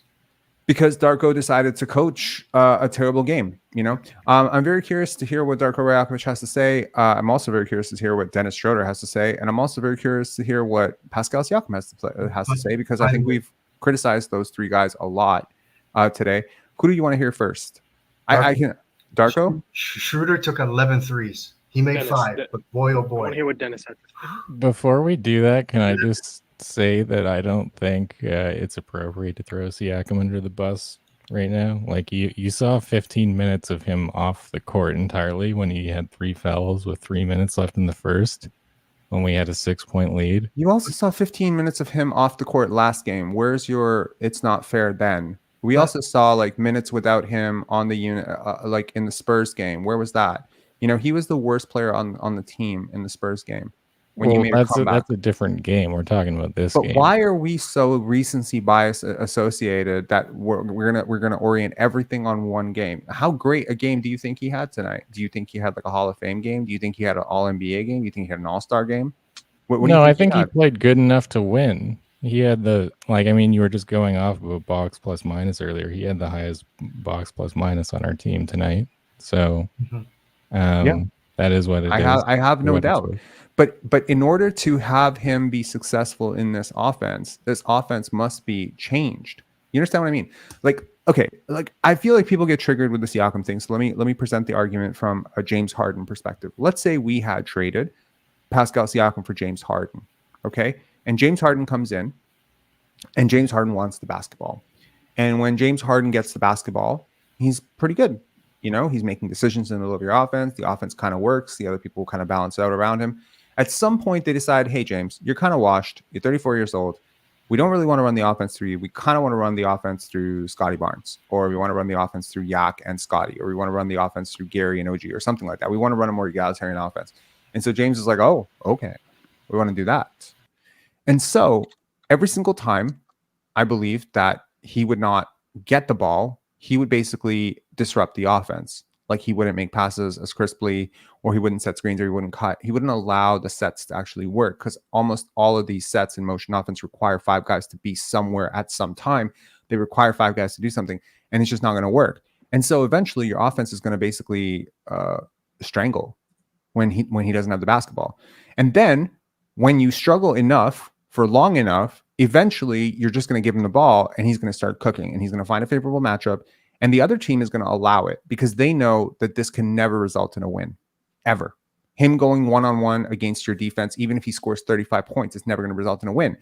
But at the end of the game, what will happen is all the James Harden initiated possessions where he went ISO and he went on himself, those are going to look like that carried you. And at the end of the game, you're going to lose by 3-4 points. People are going to say, get James Harden some help. This is the game within the game that I'm talking about. Basketball is a team sport. Ultimately, 4 guys are working together, 5 guys are working together to get 2 points. That has to be the way it has to be seen. So I am very critical of what Scotty Barnes in the second quarter without him. If Scotty Barnes plays reasonably well in the second quarter, you're not talking about this. But because Scotty played so terribly in the second quarter, and because Pascal got off to a hot start, this glaring thing is just popping out to people's eyes, also because Jack Armstrong talked about it ad nauseum. And now we're all going to talk about it. I guarantee you, I'm checking Twitter tonight. People are going to be like, see, Siakam is a star. Siakam's a superstar. He's not. He's not. And that's the point. He's being paid like one. He is being paid like a superstar, is he not?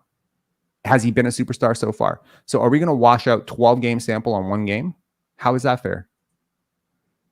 Well, I mean, we saw 15 minutes of him like on the bench because he couldn't play with how many fouls he had already accumulated, and we But had who's responsible for the 22 fouls point- that he accumulated? Is he responsible for the fouls that he accumulated? Is this the By the first time way, you've seen this happen with him? This is Siakam's first good game against the Celtics since 2019. But what I'm saying is, like, we need to offset the minutes so, like, he gets subbed out early instead of Scotty, and then he can play as much ISO as he wants with the garbage lineup, and he can feast on trash.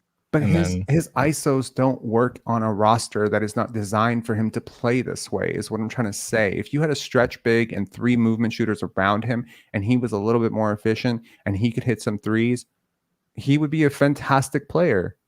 And you could allow him to play that way.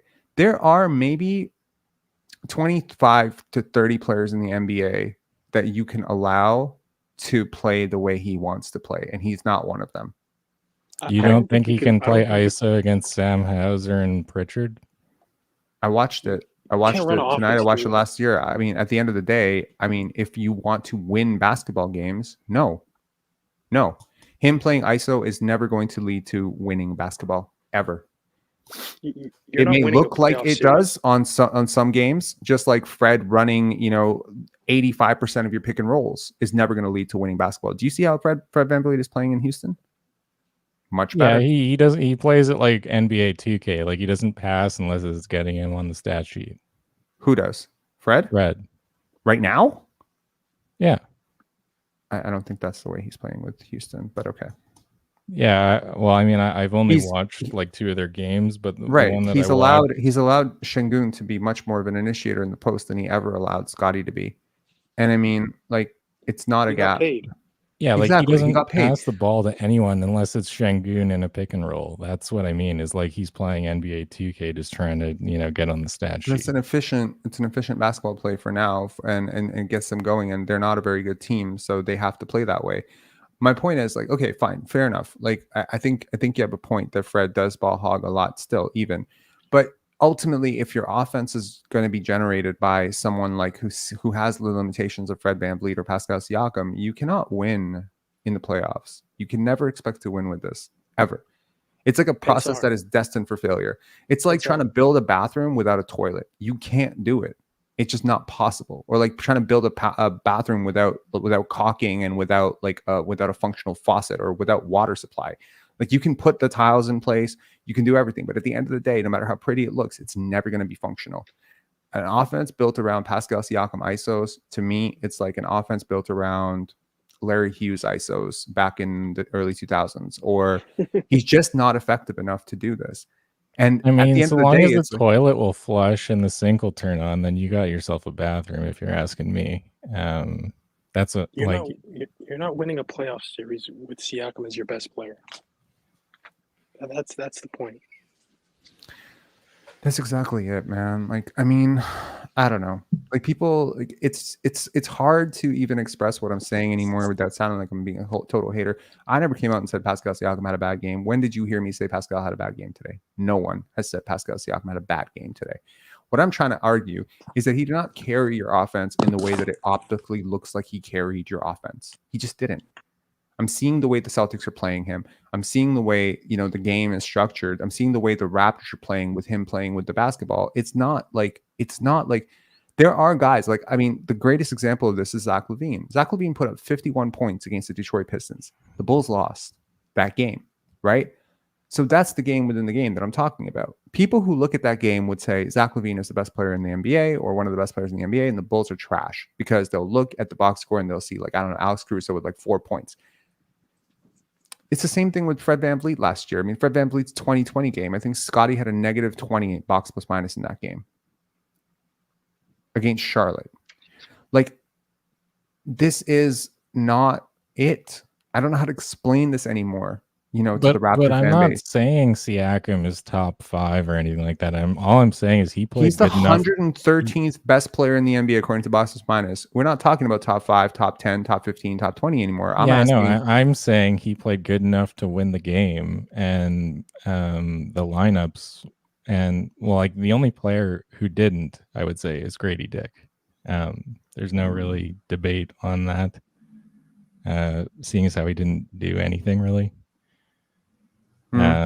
Not like I'm not trying to throw him under the bus either. Like, it's on the coaching staff. Like, it's their responsibility. Like, he needs more run in the G League, in my opinion. Like, he could be racking up 30 minutes a game, getting his shot I think online. you have to live with these early failures of these young players, man. If you trust him, if you actually trust him, you have to allow him to make these mistakes now. You have to allow him, I mean, as much as I think it's not necessarily the smartest move on his part to attack Kristaps Porzingis because he's one of the better paint protectors in the league, it also shows a little bit of spunk.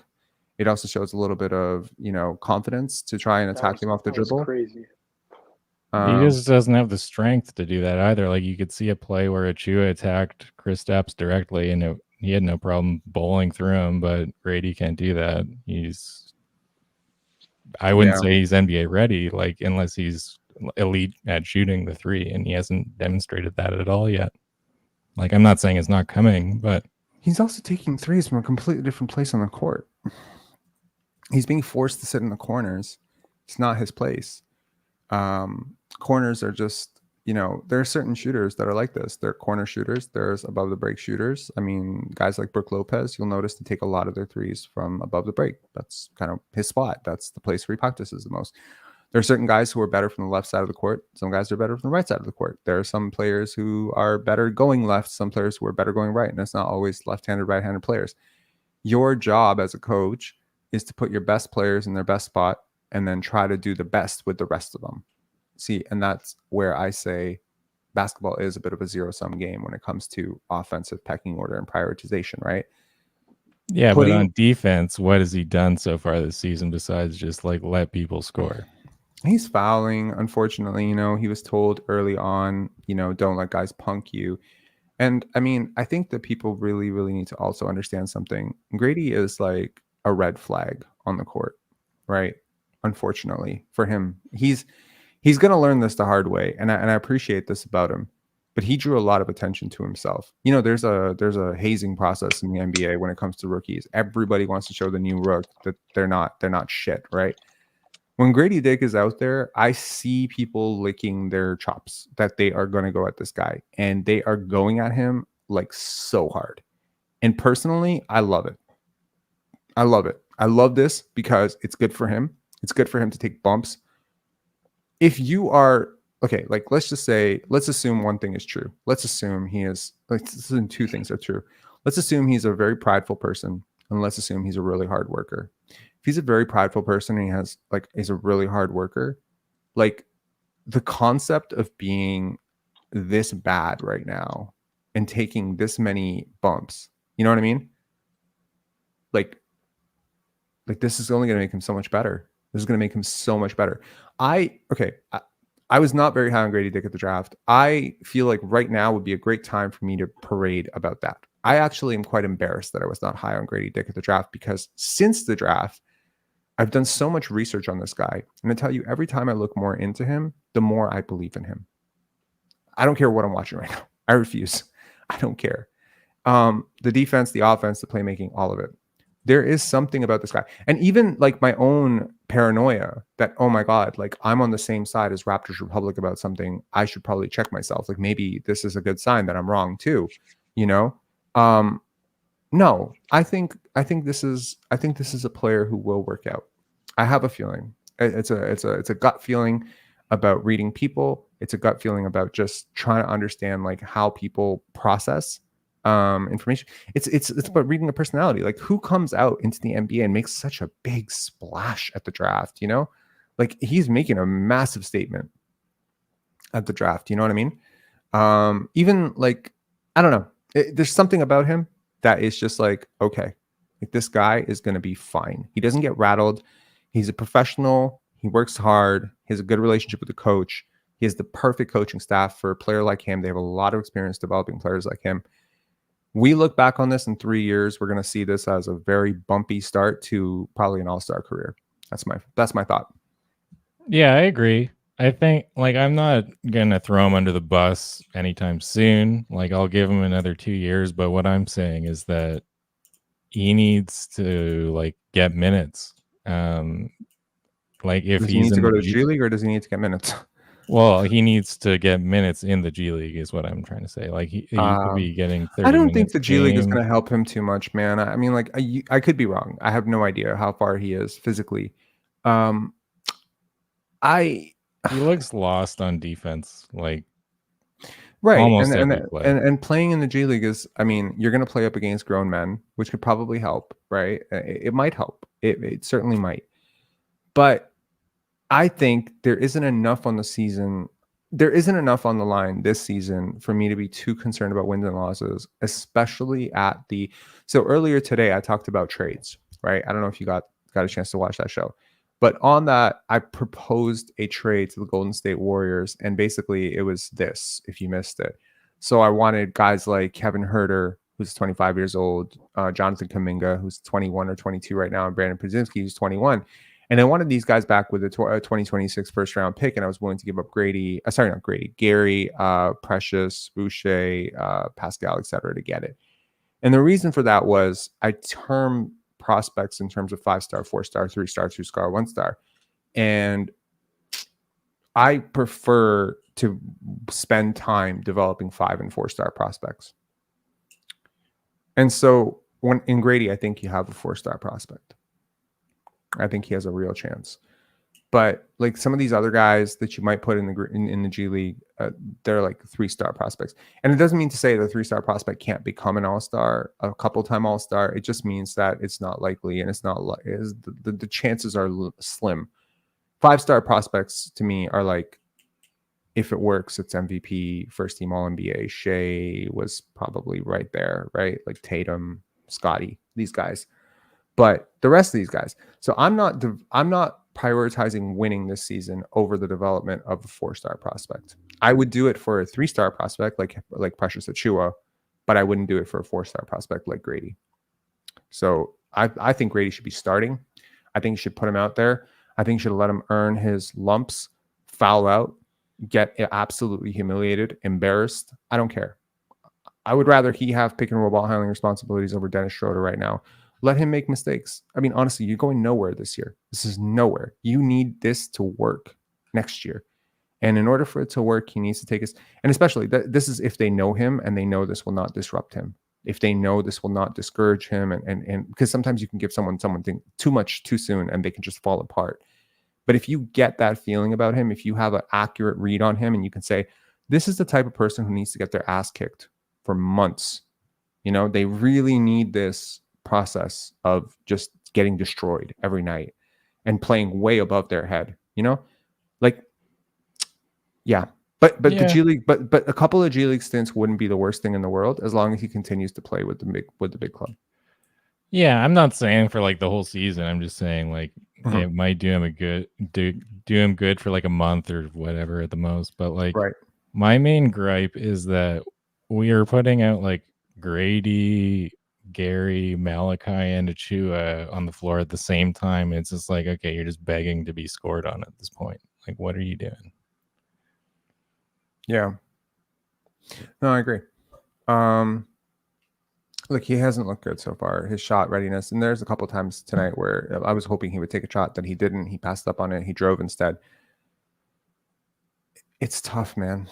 Going to the NBA is tough. It's a really, really big adjustment from college. Some guys are just they're not ready to do it. So I hope the second half of Grady's season is going to be different. I've never heard anything about him having work ethic issues or anything. Like, he's a workman-like guy. He's a tall playmaker. He's going to have advantages.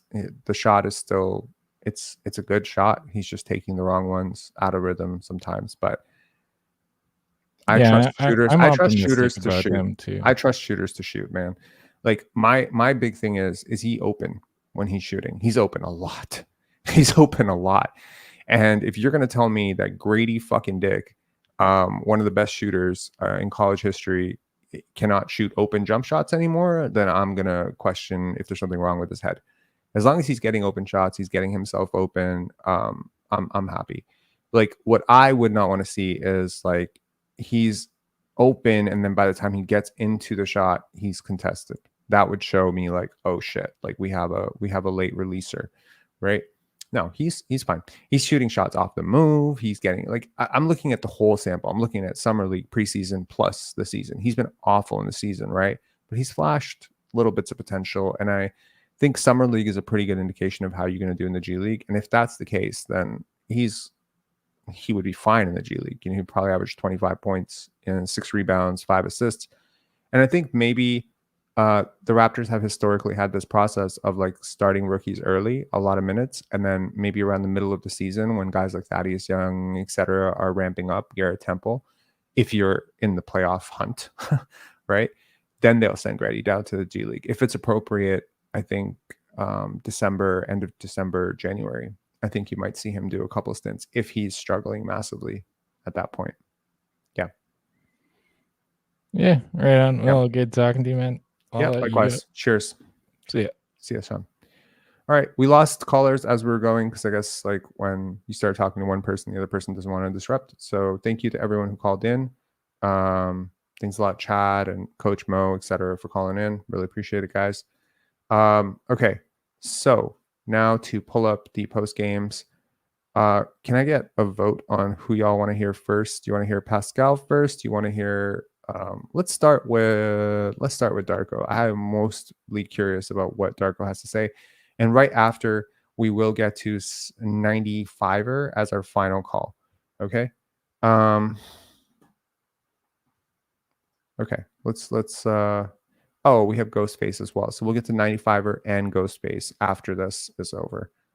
Okay, video file. Looks like we're going in another 3-hour live, half of which is just going to be me banning people. It's funny. Another game, we got a big first half full. Do you think about going back to Pascal in that second quarter when the game was kind of getting away from you, even with the 3 fouls? Yes, I mean that was a tough one. We had he picked up the 2 fouls early. We had a sub for him to get him out earlier in the first quarter so he can come back and play. With 3 fouls, it would be really, really hard. You know, I was not willing to risk there and get him in the 4th foul, God forbid, and now he cannot play full third quarter. You know, so he was able to come back. He kept his mentality there, and he was huge in the second half for us. I wish he played 8-9 more minutes tonight. They had a bunch, the wide open three that made the one of theirs with 30 seconds to go, to just sort of lose them in transition or lose them. You're talking about White play? Yeah, I just looked at it on a film. Holiday was backing up on a post up. We were supposed to just to guard him over there. If he spins baseline, Gary was ready to help with that, and we were supposed to run to the corner to chase that line. But at the same time, Jalen was cutting inside, so Pascal felt that he needs to help there for a second, and we were not in our shell from the top. We had Precious, who was a little bit higher, who would probably need to drop and cover all of those cuts there. So, unfortunate broken play and big time shot from White. Aside from the second quarter, it seemed like you handled Boston's defense a lot more, crisply than you did a week ago. What did you think was the key to that, or was it just making shots that you missed on last week? I mean, making shots definitely helps big time. Dennis made 5. Gary made 3 tonight, took 5. I wish he took even more. Scotty made 2 threes. I thought that he had another 2-3 opportunities to shoot it. We just gotta continue working on it, trusting it. Trust me, our guys, when I see them work and putting work in, we have guys that are very, very capable shooters. Now they gotta embrace it and take those shots. But also we knew what kind of physicality they're gonna bring to us, so we were able to adjust a little bit with our angles of screens and how to create advantages on some rolls to the rim and to attack certain matchups as well. That late stretch with Scotty on the bench, did you think you were going to have an opportunity to get him back there a little quicker? Because I know he ended up... Yes. I was down to 2 timeouts. I was hoping to get him faster. He was running. He was already 12 minutes straight on the court. So I just literally wanted 30 seconds to give him a break and get him back in the game. Unfortunately, that's on me. I'm going to own that once that I was not able to get him back on the court. Did you consider using your foul to give in that situation at all to get Scotty back in there, or is that too valuable a tool to have just for some? It's it's one of those things. Yes, I did consider taking a foul there, but at the same time, it was we had kind of momentum with that group there as well, So I wish that we were able to get him sooner on the court. Did not happen tonight, and we'll find a ways to avoid that in the future. Say for your team's effort in that, especially in the third quarter, even the fourth, after the type of second quarter that you guys had?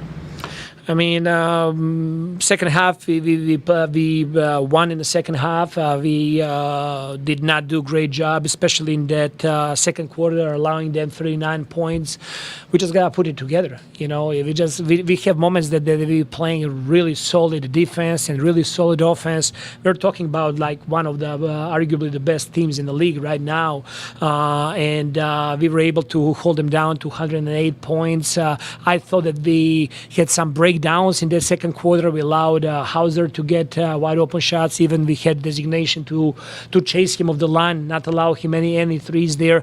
So I thought that our intentions and our focus was on a much higher level in the second half, especially the third quarter. The place where pick and rolls with Porzingis and he ends up playing with one of your guards under the rim. Is there any option you're considering? I mean, it wasn't always successful, but he was able to get some good looks. Yeah, our main coverage was there for guards to continue to pursue and to stay on guards. If Porzingis pops, we wanted to switch those, but not necessarily on rolls. But a couple of times he figured it out what we were doing, so he was able to get inside. And you know what? If they're taking over us contested shots and twos instead of getting wide open threes and layups, I thought that overall we did much better job tonight comparing to previous game against Boston. As far as playmaking, this was Pascal's most robust out of the post. How did you find the timing of the cuts working off of when he would drag from the bottom or the top? Definitely, I gotta watch more film. Probably right now, you have better feel than I do. I thought that we were cutting and moving the ball there, moving the shift guy really well. A couple of times he dropped off pass, late pass. One time for Yak, a couple of times for some cutters. I thought it was good. We just gotta continue working on it. Also, we gotta do better job of pulling shooters in front of him. I thought he was trying to make every time down the stretch to make right decisions. If they were putting two players on him, he was trying to find open man. We got one, Dennis 3 there out of one of those plays. That last time out, the play you dropped and you got Scotty a pretty clean look. Is that the exact way you wanted it, or did you think it was maybe something was slightly off? We were looking for a 3. We also told our guys that they will be looking to switch everything. If they're switching everything, we wanted to go quick, to try to get a quick point. I wish that on that play that he just slipped to the rim to get a quick 2. I thought that the whole paint was open there, but I trust his instincts going to the corner there and trying to to get us back in the game with a 3-point shot. Really solid third quarter from Siakam when facing a deficit. What are you sort of seeing from him, like from a leadership standpoint, especially when facing those type of deficits? I'll tell you what, he is every single day upbeat and full of energy, and I really appreciate his leadership. He's talking to all the guys every single day. He's more vocal. He's really embracing the role on this team, and I'm grateful the way he is coachable and the way he is treating his teammates and everybody. Seems like Precious is finding his rhythm a little bit more, but I think this was the first time he played with Poeltl this season. What do you like about that front court pairing? Obviously, Precious. Yes, I agree. He's getting more rhythm now. He's feeling more comfortable in his movements and everything on the court. I think that he brings elite defense for us. Second half, I thought that he was everywhere. He was getting deflections. He was rebounding. He did a really good job there. And I don't mind playing him together with Yak there. I think it just allowed us another huge body over there on the court that can do multiple things. In terms of the in-season tournament, did it feel the same as a regular season game tonight? Did it feel different? Obviously, a close game kind of matters in terms of point differential. What do you think? Yeah, it's for sure. At the end of the game, there, it's the question of would we foul there or not at the end, just to try to stay in a game or not. But the last possession, it was 3-point game. I told our guys just go for a steal. It's 1.7 seconds. Does not make any sense for us without timeout to foul them and give them 2 free throws. On the other side, they fouled us and gave us two layups. So it really felt that every point and every possession is important. So I really enjoyed that. Coach, just your thoughts on Gary after his return in absence? We missed him big time, and he's the guy that I think that we as a group, we as a team, we got to do even better job of finding him shots. Because he's such a shooting threat. We should be locating him at any point of time on the court. I really like his intentions that he's playing more aggressively. He had a great pick and roll layup attack in the first half. Like those type of players are really, really important to any team, and Gary is amazing. He's a tremendous professional and a shooter that really helps our team to stretch the floor. Thanks, Coach. I feel like we have a lot of Pascal Siakam fans here. So let's turn it over to Pascal Siakam and let's hear what our fearless leader had to say about his fantastic game. We are not used to Pascal Siakam addressing the media after a loss. So, obviously there would be a lot of questions to have been asked of him when he was having those really bad games. But I'm really happy that he's going to take some accountability after this loss, hopefully. Let's see. Any comments on the officiating? Trying to get me in trouble, huh? I don't know. I mean, I think for me, it's just like starting the game, it just can't be like tic-tac fouls and then like throughout the game, it's just like, it disappears. So it's kind of frustrating, but hey, it is what it is. What was your mindset going into the third quarter after having that long set? I mean, I sat down for like I don't know how many minutes, so I was just trying to play basketball at the end of the day. Like, that's really like that was it. Like, I just wanted to, get into the game. Like, I feel like I sat most of the game. On that last play, well, not the last one, Derek White's three, Jalen collapses the weak side zone, you have to follow him in. You guys obviously don't want to allow a wide open 3-point shot. If you could set the chess pieces right on that last play, what are you trying to do to make sure that you don't get that outcome? I mean, I think you try to help at the rim, rotate. I think, we just got to keep rotating. Whoever is on, you get to take away the corner, and we just got to keep rotating. Can't be late on those. I mean, that happens. I think the rim is like, the first priority, and then the corner, and then, as it goes, but maybe a better challenge on that three. I mean, but, he made a shot. It's a good shot. But yeah, I think just got to rotate faster. Precious was just in here, and he was saying that the floor was a bit slippery. He slipped a few times, and a few of the Celtics players have mentioned that as well. Is that something you noticed at all out there? Did it impact you at all? I mean, I think it was okay. I mean, I think at the end of the day, like, this is different for everyone, right? Like, it's like all these courts are like different, and I'm sure like players are not used to it, and it's different from like different shoes, and I just think that like it's a variety of things that you can really like speak to, and I mean, I've heard like in Dallas they're gonna even play, like, so it's like this, it's everywhere, and I think it's got to be either we figure out as player, or there's something that's done on the other side. So, but I don't know if it was like particularly just like unplayable, but I didn't really, I don't think I slipped like any time. So I don't know.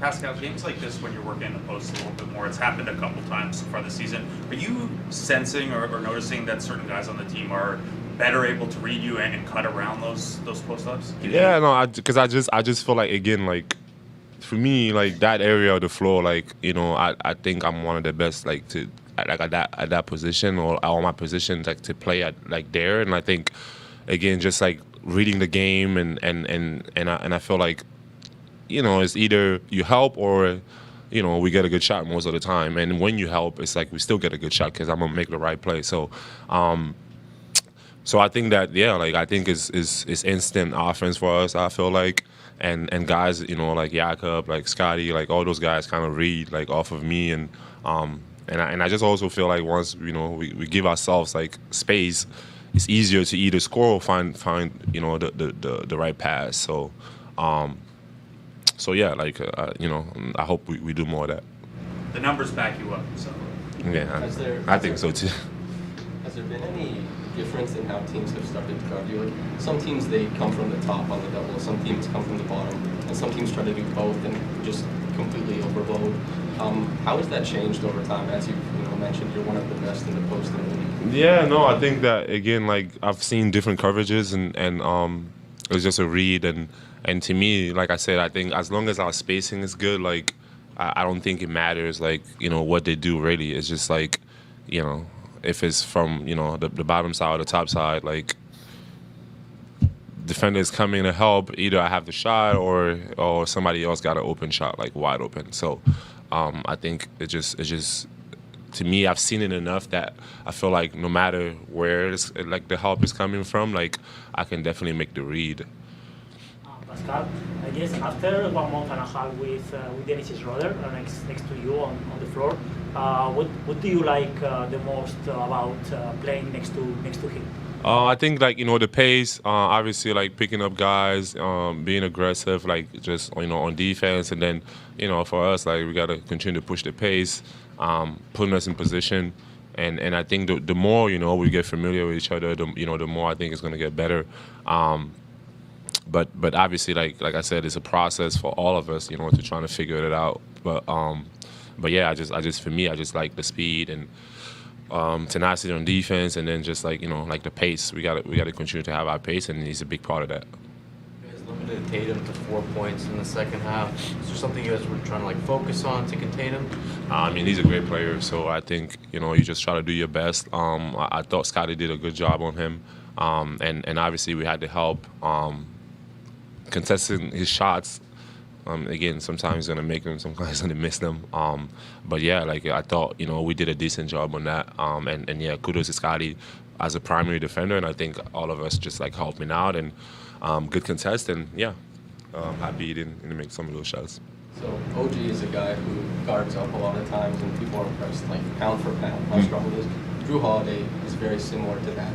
With a defender like that who's trying to be low, he wants to beat you low. What's the key to like getting around him? I mean, I think for me, I have the size advantage, so I think it's just using that. And obviously he's quick, strong. And I can't speak for anyone, but I think for me it's just like trying to use my size as much as I can, because if you're trying to like out quick him, he's really quick. And so yeah, like I think that's what I think about.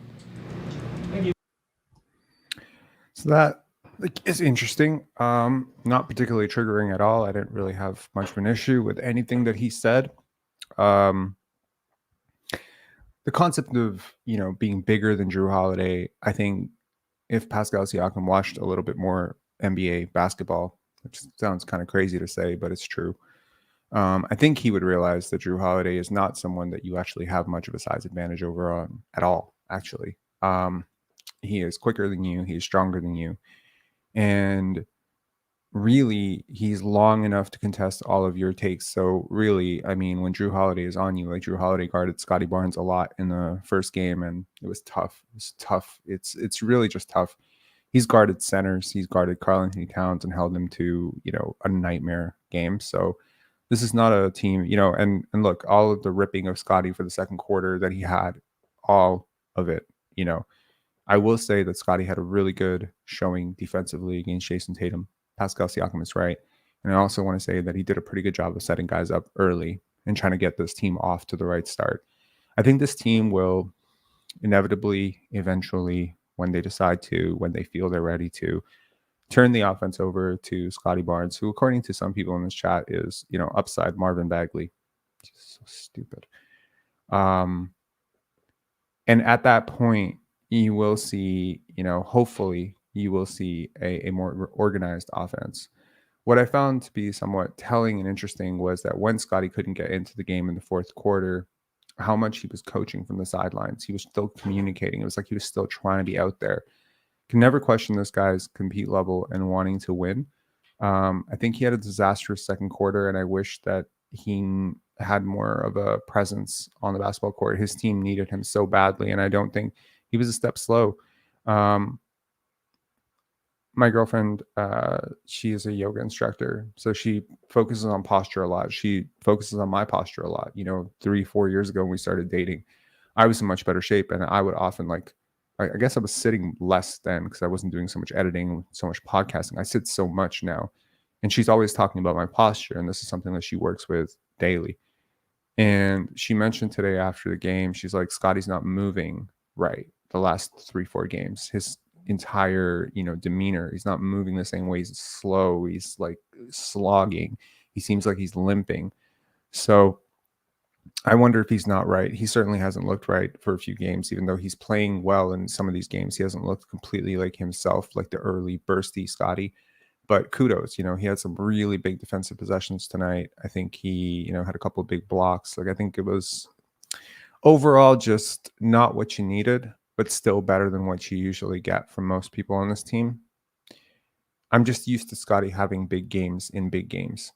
And I don't think this was a big game for Scotty at all. So I would have liked to see him put out a better thing. I also don't think this was some disaster class from Siakam attacking a mismatch or attacking, you know, Jaylen Brown or whatever off the dribble, or, you know, being an opportunistic scorer. These are things that every smart player should do. It's just understanding in the context of the game plan that the more you do a certain thing that the defense wants you to do, like if the defense is playing you for a drive because, you know, the paint is packed and they know that your efficiency is going to be lower against Kristaps Porzingis or Al Horford helping out with Drew Holiday as your primary defender, playing lock and trail. Like, I think at some point you're going to have to punish them by doing something they don't want you to do. And the problem is right now he can't shoot outside the paint, outside the break, above the break. And so you really are becoming very predictable within the offense. And so every single time Pascal Siakam or Scotty Barnes decide to abandon the game plan of taking jump shots when they're open and decide to just force their way into the paint, they're actually closing down avenues for their entire team. And so, you know, there's this constant nagging from the fan base of, these guys just need to go to the paint because we have this idea of, go to the basket. But actually, it's not efficient offense to go into a packed paint always. You actually need to open up the space on the court to allow for more efficient offense. Again, the game of basketball is very simple. 5 guys work to get 2 points or 3 points every possession. That's it. And you do that enough times, and you stop the other team from doing that enough times, you will win a basketball game. Let's bring on 95er and Ghostface. Before I do that, I just want to say one quick thing to the people who are saying like Rob gets angry or whatever. Let me address this again. I don't care. Okay. If you're going to comment on this after, if you're watching this afterwards, you can be like, oh, yelling at this guest or that guest, or yelling at someone in the chat, banning people who have dissenting opinions. Bro, I think social media is such a weird thing, bro. Like, you're allowing people into your living room that previously have no access to you. Sometimes it's a very disastrous case, like the case of Amanda Todd, where, a girl who's 11 years old gets bullied online until she does something. We need to be very careful about the people we allow access to our life and our lives, right? So one of my promises that I made to myself last year, because it was very aggravating to do some of these lives last year and dealing with some of the callers, something that I really promised myself this year was I wasn't taking bullshit. And if you got a rational opinion, you want to debate it, cool. This is not a place for 12-year-old trolls, okay? You find plenty of content for 12-year-old trolls in Raptors YouTube, tons. It's all designed. If I had to look for a target demographic for most Raptor content creators, it's 12-year-old trolls. You have other places to be. On a night where your favorite player has played well, I find it to be very strange that you would come to a place where I would personally trade him for a pancake right now. So if you're trying to shift the opinion, if you feel like, like you're going to be like some sort of agency for Pascal Siakam, I suggest you look at his analytics and tell me what you see. I suggest you actually look at the playoff performances and see what you see. I don't think he's been very good this year at all. I think he's had 3 good games, and we are 12 games in right now. He's had 3 good games, and he's had 7 abysmal games. And then the rest of the 2, I think, were passable. That's not what $37 million should get you. I think the team has looked disorganized at times. I think that's on him and Dennis Schroeder a lot. I think the team has looked best when they're running in transition and Scotty has control of the basketball. I think a lot of your runs have come through defensive effort. I don't think anyone with a straight face could even argue partially. I don't think you could even begin to start constructing an argument that Pascal Siakam has been a really good part of your defense so far this year. So I don't know, yeah. But to anyone who thinks that I'm being out of pocket or out of line, I don't care. I didn't grow up in the suburbs like y'all. I didn't grow up with people who handle everything the way you guys want to handle things. And if you're a, I don't know, suburban, it's categorized suburban people all in one stroke. But some of us grew up different. Some of us, like, you go out of pocket, we have a certain feeling about it, right? And I feel like Real See Real and people who I really fuck with, like, you're never gonna hear like, some of these people say fuck with at all on a live. So that should probably tell you who I am. And that should probably tell you how to come correct when you're talking, So I'm not coming from your walk of life. And, when I was younger, I used to be really embarrassed about that. I used to be like embarrassed that I grew up poorer than people, or I grew up around government housing and I talked a certain way, or I looked a certain way, or my teeth weren't straight or whatever. Like, I just felt a certain way about it. I used to be like very defensive about it. I used to feel that way as an immigrant, like we moved from Europe to America when I was 5 years old and speak the language. So I always felt like an outsider, and I always felt like, trying to blend in and shit like that. And, you go to like a really North American white school and you're like, you're different. You look different. You seem different than everybody else. And different always was scary when you're younger, So right now, in terms of Raptors content creation, I'm very different. I'm going to sound different. I'm going to react to things differently. You're not going to hold me to the same standard you're going to hold Samson Folk. Samson Folk will never yell at you. I'm sure of that. He's not going to yell at you and tell you to go fuck yourself. But guess what? I will. And as much as I would love to tell you that I'm going to aim to be the type of person who's not going to tell you to go fuck yourself, I promise you, when I'm 65 years old, if you bring bullshit to my face, I will always tell you to go fuck yourself. All right. Okay. Let's bring on Ghostface and 95er. 95er, Ghostface, how y'all doing? Good, man. Good. Talk to me, man. What'd you see in the game? What'd you like about it? What'd you not like about it? Yo, I got a theory, brother. I got a theory. I think it'll blow Okay. your mind about the psychology of Pascal Siakam. Okay. So I've been watching this guy now for years, and it seems like, when you're in a company and you got a bunch of big dogs, you're the junior associate, over time they retire, they move on. You expect consistently to be promoted and put into that position, to a bigger and bigger position. So you develop your strategy, your business sense, and everything based on the system you came up in. So for Pascal, that's being, that guy who spots up for three, drives into the lane, driving kick, like it's the early 2000s. The problem is you don't have those shooters anymore. You don't have Kawhi, you don't have even Fred or Kyle taking out the passes from you. So you got a new team, new system, new coach. For him now, he expects to be that top dog, to have that full control over the offense, to be the guy who controls everything essentially. From the press conference, you heard it. He was saying, like, it's supposed to come through me. I can do it better than anybody else. Send it to me in the post. I'll either make the best pass or I'll score. That's just how it is. That's his mindset, which is fundamentally incongruent with Scotty's or Darko's. So the problem is then you watch them play together. So you watch them together, man. It's like there's a term in physics of constructive versus destructive interference. If it's constructive, y'all are working together. It's building up the team, versus coming together to neutralize each other. That's what it feels like when they're on the court together with Scotty and Pascal. It's like if one's playing well, the other guy shuts down, and vice versa. And much more true with Pascal and Scotty, because if Pascal's got the ball, Scotty's cutting, he's driving, trying to find the ball. But if Scotty's got the ball, Pascal's done. He's just resting, arms down, waiting for something to happen. Maybe grab the offensive rebound. That's it. So that's just my thoughts. Facts. 100%. That's facts. And I mean, like, I thought about Fred VanVleet a lot, like over the last 12 games, just watching him in Houston and just seeing how much better he's played in Houston. And when someone does that, it makes you question your own sanity. Like, did I not see him do the shit last year that he did? Was I hating blindly? And I'm just like, I had to go back and actually look at some of his play from last year, and I looked at the identical play that the Houston Rockets run, and he's reacting differently to it.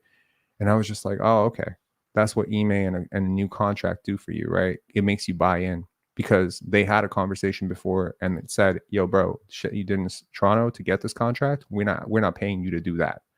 We're paying you to set people up. We're paying you to be a point guard. We're paying you to be a leader. Be that shit. We'll pay you $43 million. Deal, shake on it, done. Same thing with Siakam, man. Same mindset.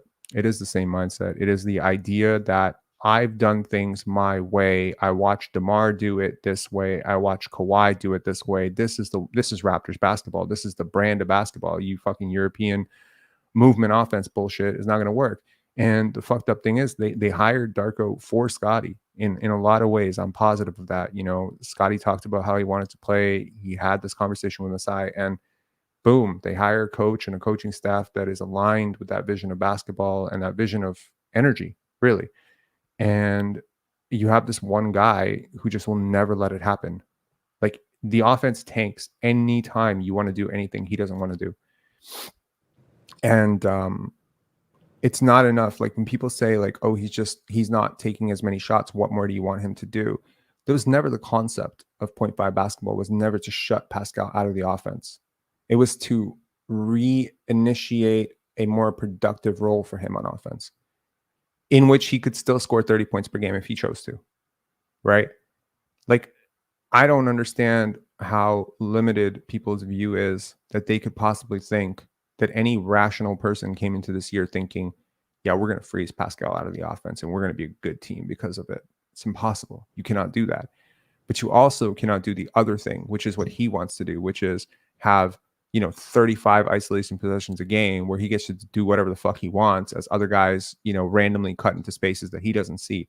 And I think this is just about maybe like understanding the limits of development. I desperately think they tried to develop him into the type of player that they see in Scotty. This rangy, long, big playmaker who can make shots in the midi and score on all three levels and be super efficient and be a clutch time closer. Like, in theory, Siakam should be a superstar, right? But his brain is not superstar. His vision is not superstar. His physical advantages and just the way he processes the game is not superstar. His physical advantages are fading quickly. So I fully see what you're saying. And at the end of the day, like, I completely agree with that. I have nothing, more to add to that. But yeah. Ghostface, any thoughts, man? One thing is, today I saw Siakam for some plays he was cutting in, and he wasn't taking those dumb threes. I don't think he shot a single three this game. I could be wrong. I don't Mhm. remember him shooting one, but this was the type of basketball I want to see him play offensively. I don't think he was that good defensively, Right. because I think ISO can exist within 0.5 He on took certain 1 3. plays. He took 1 3. Yeah, yeah, I like to see that. Two, to respond to the thing about it says when we unlock Scotty, we can't unlock Siakam and vice versa. I think the issue with that is just Dennis is the initiator, the distributor. We can't have that. I think Scotty needs to be the initiator and distributor, and I think they can both get theirs. If Scotty is the initiator instead of Dennis. Hmm. I don't think Dennis had a good game today. And I was watching with one of my closest friends. He's a Celtics fan, and he Mhm. doesn't know about Dennis's contract or his relationship with Darko. And I kid you not, he asked me, he said, "Why is Malachi Flynn not starting?" He said, "Why do you have Dennis out there?" Because Wow. Malachi did not have a Dennis, great game either, but he played with a little bit more intelligence and force for sure. right, and this is the thing, Dennis keeps driving, he keeps burning clock. You're driving on Drew Holiday, who is arguably the best defender in the NBA next to OG and Anthony Davis, and you're not generating anything. And it's bad basketball. I thought Precious had a good game defensively. Offensively, not that much. Yeah. And Scotty, yeah, and he also said this is his first time watching Scotty play this season, and he said he thinks Scotty's an elite defender. That was his take. Elite defender? Yeah, Yeah, I mean, if he's a Celtics fan and he just watched, Scotty Barnes against Jason Tatum, I mean, that's not an easy guy to. I mean, wow. Like, I think about like the 5 hardest guys to guard in the NBA. Jason Tatum might be up there. He might be listening. up there. Jokic, Jokic, Embiid, Embiid. Giannis, Luka. I don't think Giannis is that hard to guard. Well, you can You wall up against him, but it takes a lot of effort. you can wall up against him. You can put him on the line. You can back off of him and give him I mean, he'll score his 42 on like 37% usage and shit like that. But like, it's not like by itself going to lead to winning. I think Giannis is like an improper kind of broken equation where like people think he's the winner and whatever, but like they don't see what Drew Holiday did for that team to unlock it. They don't see what Brook Lopez was for that team to unlock it. It was such a team thing. Right. But they just see the box score and they see 42 points, 15, 18 rebounds. And they're like, that guy's it.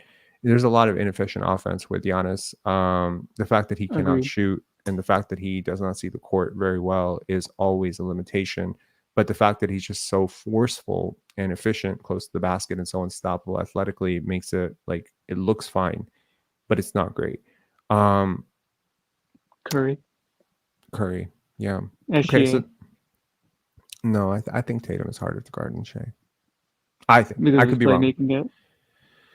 Yeah, I mean, it's not even playmaking. It's just the physics of guarding Jason Tatum. Most teams Yeah, just don't yeah. have anyone that they can put on him that can keep him away from. And he stretches the floor out and he can score on all 3 levels. And he's damn dynamic. Like, and now he's kind of become more of a passer. Like Jason Tatum is like one of my favorite players in the NBA for good reason. And I think, Luka's up there too. So yeah, Luka, yeah, it's a small list. It's like 6-7 guys on that list. You can certainly, say Donovan Mitchell is really hard to guard. You can certainly You say put guys KD like over Tatum.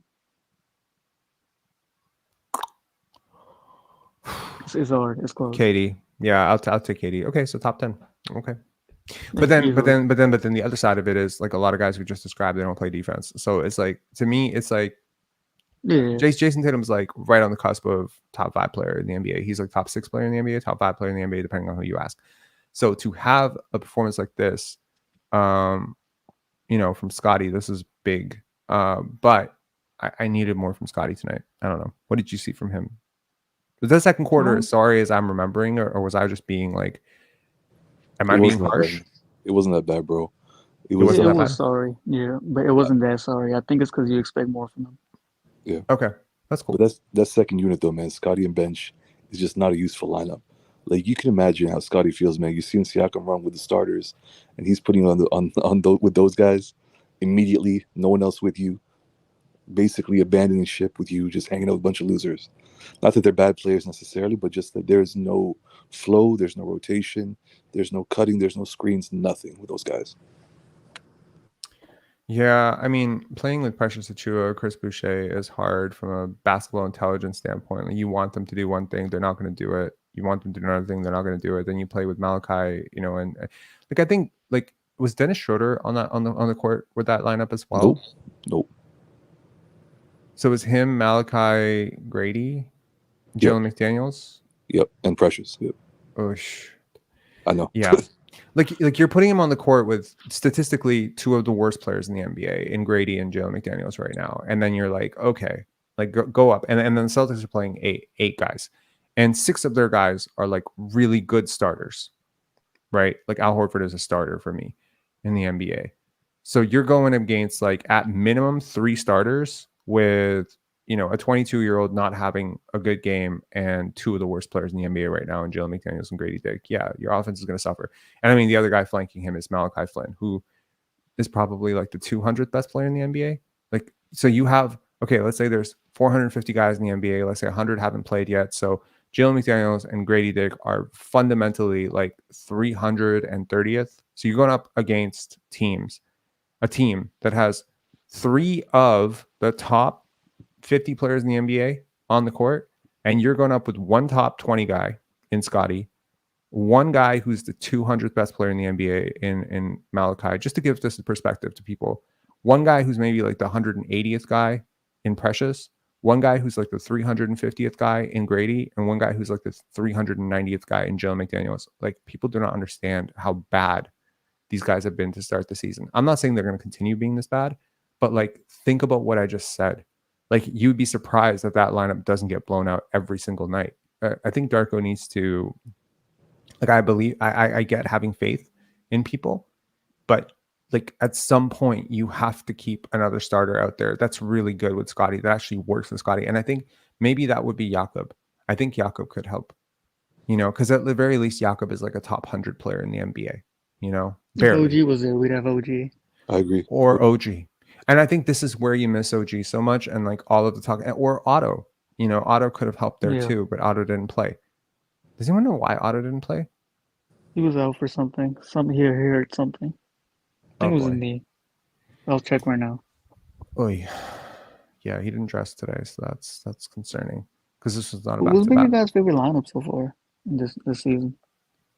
Favorite lineup: Scotty, OG, Gary, Boucher, and Malachi. Oh, Otto just didn't play. Never mind. We don't know why. Yeah. Or like maybe Jakob, Scotty, Gary, OG, Otto, something like that. Like, I don't know if that lineup has ever been tried, but it should be. There are lineups on this team. There are lineup combinations that actually work in theory and could be really good. Again, this is the theory versus our actuality, right? In theory, putting Scotty with like shooters like Grady and Malachi and Gary, whatever, should work, but it doesn't really help that Malachi's had like 5 really, really terrible games and like 4 or 5 really good games, and like it balances out. It doesn't help that Grady's shooting like less than 27% from 3. It doesn't help that Jalen McDaniels is shooting 9% true shooting on the season. Like, these things don't help. So it's like, I mean, geez, you really do have to ask yourself at some point. Like, I mean, I'm not kidding. Jalen McDaniels is 0 percentile in terms of true shooting percentage. 0. There's no one in the league shooting worse than Jalen McDaniels right now. So at some point you have to ask, is it the offense or is it the players, right? And if it's all the players, but it's not all the players. Some players are fine. Some players are not. OG is doing really well, right? Scotty's doing pretty well. Like, really well, actually. So those 2 guys are doing really well. I think Jakob's been okay. Dennis has been okay, if not good. But Pascal's been struggling like hell. Malachi's been good some games, bad some games. Gary's been, good when he's a starter, but yeah, I don't know. Hard. I mean, it just seems like in this offense, it's a matter of effort. The way the Darko has structured it, it's just effort. Scotty's effort, giving it but also buy-in. You gotta Yeah. buy in. You gotta do the things that are needed. Like, I mean, shit, like I remember the Dallas game where, you know, Scotty and I think OG or Scotty and Precious set this like beautiful double stagger screen for Grady or Gary. It was for Gary. And Gary just got wide open. I mean, it didn't help that Dallas refused to guard that game, but like, I mean, in most nights, that's going to generate a decent look. And so you just have to execute. It's execution. Like it's simple, you know. If you have the wrong idea, then God help you. You know, you have no chance.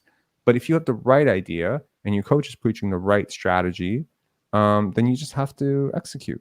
You know, if Scotty is supposed to double down in the post on Tatum, if Tatum gets like I can't even tell you how many times tonight I had to count like Dennis Schroeder guarding Kristaps Porzingis somehow. Was it Dennis or He was so slow on Malachi? the switch. No, it was Yeah, Dennis. He was so slow on the switch. yeah, And and somebody said that earlier. My bad, I didn't mean to cut you off. Somebody said in an earlier live, they said Schroeder's a good point of attack defender. Outside of that, on defense, he's not anything. Like off ball, he's really bad. He's not he is switching. He's not anything. 100%. He is. Yeah, we got Coach Mo back on.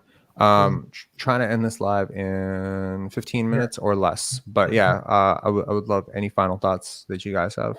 You guys were like, oh, he doesn't play Scotty with shooters. It's either Grady or Grady. It's not both. It's not, you know, it's like one guy that can really shoot 1.5, but not 2, not 3. It rarely happens. And that double point guard lineup where neither of them are really point guards, they're just short dudes.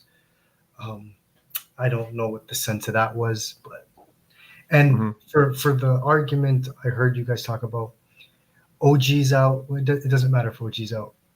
Darko has been playing 4 bench guys with Barnes, even when we had our starters. So he is insistent on not staggering starters' minutes. Like he's gonna glue 4 starters together, the main guys, and then he's gonna put Scotty with like. I just don't see why you can't pull Jakob out when Barnes comes out. Like there's easy fixes to this. It's not hard. Yeah. We have like quasi 6 starters if you want to add Gary. It's like you can't keep 2 to 3 together at all times. Like we saw 5 bench dudes today. Like it's absolute mind-boggling. Yeah. I think a lot of that though is the fit with those starters. Like Jakob needs Siakam, and Siakam needs Schroeder to pass the ball. Because if that's Scotty at the point with him, it's not going to work that way that he wants it, right? So like those 4 guys seem to have a good synchrony of what they want to do around Pascal. So I mean, you can't really blame him for it. If you want Pascal to buy in, give him what he wants, right? And that's what they've been trying to do.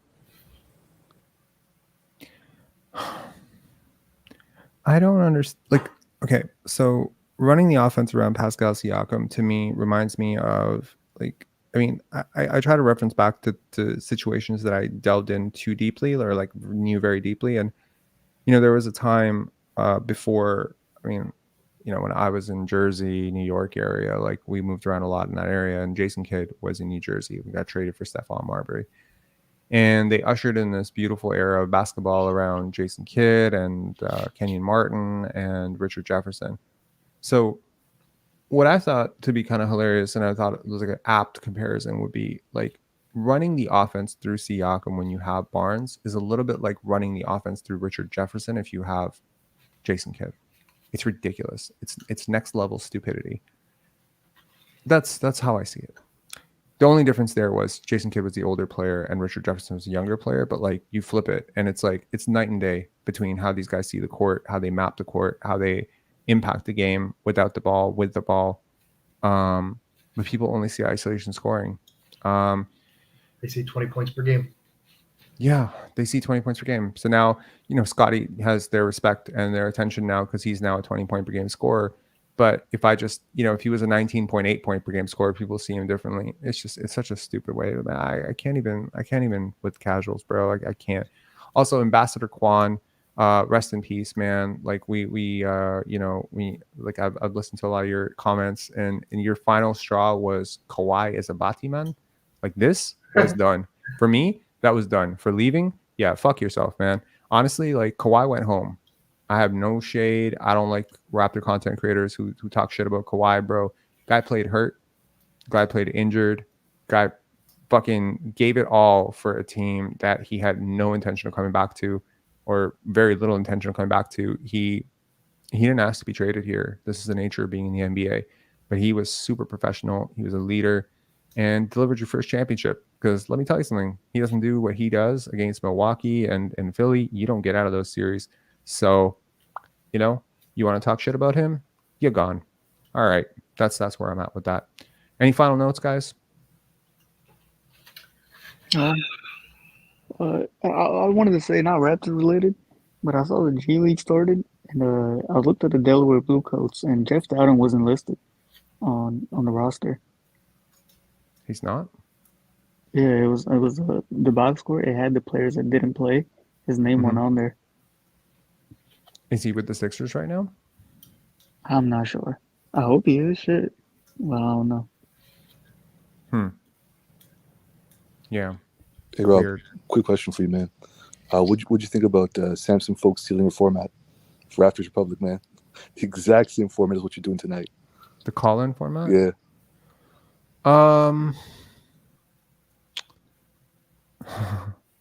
Let me be kind when I say this. NBH have tried live streams last year. After these live streams started to get like really popular, figured, you know, it would be a good thing for him to try to do it. He tried the free StreamYard trial, which is the same platform I use here. And then I think after the 1 week trial, he just said he was done with it. He didn't want to do it anymore. I guess he didn't want to pay for I don't know. It's like $19 a month. I mean, shit. And now I'm seeing the call-in format. To be honest, like I saw a lot. I didn't listen to all of it. So in fairness, I have no idea. Samson's cool. He's a smart dude. They got a lot of people who are just their people. Right? Was it like a lot of random fans? Did you listen to it? Nah, man. I couldn't take more than 5 minutes of it. It's just the same dudes from Raptors Republic. So yeah. So I mean, it's their people, and they're just talking to, you know, their familiar people, and they're, you dancing know, around the issues, dancing around it. Sure. And I mean, like here I'll say this without getting myself, you know, too without sounding arrogant. This takes like, I think being interesting on the microphone and having like an authentic personality is a skill, right? I think it's a genuine skill. I am not perfect by any means. I have a long way to go before, you know, I'm even touching, you know, the true greats, Lex Friedman or Joe Rogan. These guys are elite at it. I'm just trying to get better every single day. But I feel like if you want to rip my style, you don't have me, you can't do it. So that's my thought process. It's never going to be as successful as you want it to be because you just don't have the talent to do it. Well, they have a muzzle. They work for the entity, so it's never. I mean, in a sense, yes. I mean, like I often think about, you know, the tonight is just it's nothing. They say nothing for like 20 minutes. Like nothing is said. Nothing. So I often think about, so like the Raptors Republic equation of this is interesting because I respected Raptors Republic for a long time because I respect Louis Satzman so much. You know, that's kind of like someone that I read, you know.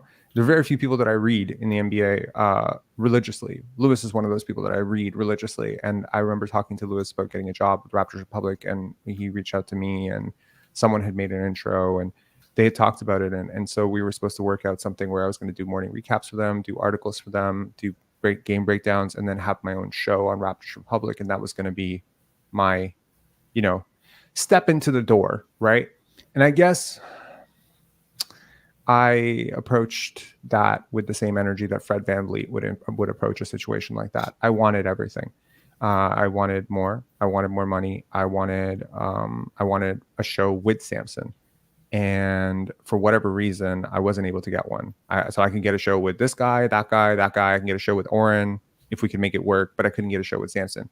And so my thought process was, I need to have a show with someone that I can ping pong off of. Otherwise, this is not going to work. I'm just going to talk circles around. You need to put me on a show with someone who can talk my level of basketball and maybe approach it from a side that he's better at. Like if you and I were looking at a basketball court right now and break down a play, he could call it a little bit better than I could. He would be a better play-by-play guy than I would, for sure.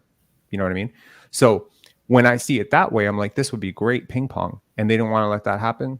So I was like, you know what? I got this channel, not really focusing on it. Let me do Pantera basketball. And so we did Pantera basketball. And, you know, we started doing the call-ins. Call-ins are cool. They're not really leading to subscriber growth, but man, are they like, you know, they are influential in their own weird way. I mean, when you think about it, like 3 hours, average view times like 45 minutes. Shit, like that's crazy. That's crazy retention for these rambly long lives. I think these lives have just taken on a thing. I applaud anybody who wants to try this format out. It's not super easy, but if they can make it work for them, great. Kudos to them. If they listen to callers, they bring in callers from all over. I hope it'll be good. Yeah. Hey man, what do you need one co-host for? You got 20 of us, and the best part is, bro, you're getting the same views they're getting on every live. So you're getting way more views than them. Exactly. Way more. It's like triple, quadruple sometimes. And I mean, like that's the thing, right? Like this is a different. Like I'm a. How do I say this without like offending half the people in this world? I feel like. Oh man, how do I say this? I'm not very political when I talk. So like I don't know how to keep it not a stack. I don't have a way of talking that's going to appeal to most Canadian people. That makes sense. Like, I don't talk the way people want me to talk. I'm not going to think about things the way people want me to think. It's like my ideas are very abstract and out there anyways. But it's cool that this thing has worked as well as it has worked, because to me it's like it's pretty fucking revolutionary that we could just open this up to people to just talk, and it's great because y'all are so smart. Like when I see Dell or Jonathan Convoy or Coach Mo or Larry or like, man, any of the callers, like most of the callers that have called in are like fucking fantastic, and it's awesome. It's awesome. It's just really great to see. And yeah, I mean, you know, yeah, you're right. What do you need? What do you need a co-host for? You got like 20 to 15 co-hosts every single night. It's great. So it's a great format. I'm glad that it works. It's never going to be for everybody. When I go to Raptors games, I get a lot of, you know, looks from people who are like, oh, that guy, you know. It's I think the thing is when people come here and they listen, they're hearing things they'll never hear from the mainstream guys, right? And then they're like, and then you I'm sure they're listening to it and they don't agree, but it's a different opinion, and then it sits with them, and then they watch the next game, and then they're like, holy shit, Dennis does hold the ball so much. Wait a minute, why is he doing this? Like, there are things that are said that they might not agree with or they might not have heard, and then it's like a week later they'll be like, oh my god, you know? Because it's like these things are never. Then they're going to start to wonder to themselves, why don't they ever bring these things up ever? Yeah, and I mean, like also like the biases, because an average fan won't really see the bias between how they cover certain players, right? Because you're not really looking into it. But I don't know. It's a completely different take on what's going on. No, it is. And I mean, honestly, like it's not for everybody. Like I always like, I mean, again, how do I say this? Like, because, you know, when people see me, like, I'm white, right? But I don't ever feel like I really blended into the suburbs, if that makes sense. So when I go to these functions where everybody grew up with two parents and everyone's like super functional, I feel like the odd person out. I'm always the odd person out. And for most of my teens and most of my early 20s, I was trying to fit into these situations, you know, corporate this and job that, and, you know, I was working security at a nice concierge, you know, at a nice building. And you got to almost like turn off your brain and turn on a different brain and talk a different way. So I was just telling my girlfriend the other day, I'm like, man, like Pensari basketball has been super cool, because whether I was in film, whether I was doing the film festival, there was always like some element of like, you can't be 100% yourself. You can be 99% yourself, but you can't bring it there. You can't be 100%. And so it's like for here, it's like, oh, I can be 100% myself, talk sports, talk about the sport that I love. I can do this live. This is fucking fantastic. I love it. I'm super happy. And the only way that I always say this to myself, like the only way you're going to cheat this live is not because you're sleepy or you don't look good or whatever, or the content doesn't look good, your camera doesn't. No, it's if you lie. If you start coming out here and you start like saying like Scotty had a good game when he didn't have a good game, you're cheating your audience. If you come out and say Pascal is like some fucking superstar because he put up 40 points, you're cheating your audience. You're not, and you don't get people back, you know, like trust is so hard to build up. It's so easy to lose. So easy to lose, man. How low IQ are you that you believe Pascal's a superstar? Like you know nothing. If someone says that and you say, yep. No, facts. Like, like, you know nothing. You've never been outside. You never watched anybody else play. Like, but bro, he's so much better than Cade Cunningham, and half of Michigan believes that Cade Cunningham is a superstar. Fuck, half the world thinks Cade Cunningham is going to be a superstar. You know what I mean? Like people don't see what they want to. Like people are not looking at the numbers the way you and I are looking at the numbers. People are not looking at the same numbers. Watch the fourth quarters the past 3 years. No, facts. But people are not seeing that. You know what I mean? People, look, again, let me put it this way. If I present to you Malachi Flynn in a different body, let's just say Malachi Flynn puts on a mask, right? And I present him as, fuck. Oh, God. If I present him as the next Chris Paul, and I tell you he's 19 years old and he's just wearing a mask, and you're like, this guy's the most hyped prospect ever, and he's, the next Chris Paul, you'll see him differently. Most people would. I don't know about you, but most people would see him differently. They would see his missed shots as bad luck. They wouldn't see it as bad process. They would see his missed layups as learning things. So this is really, really something we need to monitor with Grady Dick, right? Because he's earned a lot of positive press with a lot of people, right? Because he's got, charisma, and he's got, he's got potential, and he's got this shooting package. And how much are you valuing shooting, given the fact that you were the 28th 3-point shooting team last year, and he's young, and all of these labels, young, shooter, comparisons to, Tyler Hero, etc. All of these things taint how we see him play basketball. If I take one factor of that equation out, that Grady is 19, and I tell you he's 28, you would think he's the worst fucking player in basketball history, right? Mm-hmm. But because he's 19, we're very forgiving. We continue to view him as part of this core. If I told you he was a second rounder instead of a lottery pick, if Joe Wieskamp played the way Grady Dick played, right?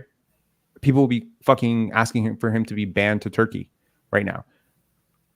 We have a way of looking at it. So when you, as a broadcast crew, as a company, start to prime people to see Pascal as a star, then anytime he does anything that resembles a star, you're going to see star.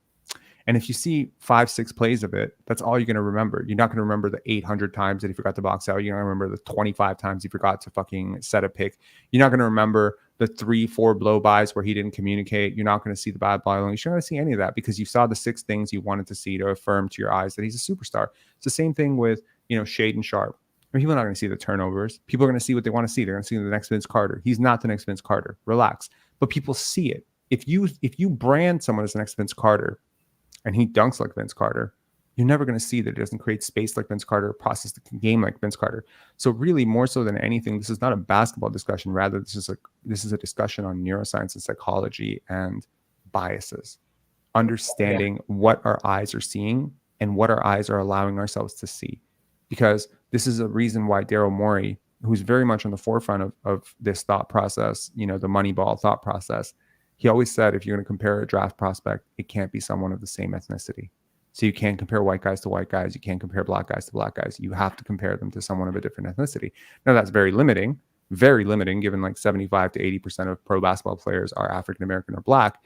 But it does somehow force your brain outside the obvious. Because when I think of Grady Dick, my automatic thought process is Mike Miller, Gordon Hayward. I immediately start comparing him to every white shooter I've ever seen. Right. So why does our brain do that? Is there something about Grady that's definitively white about how he plays? No, actually.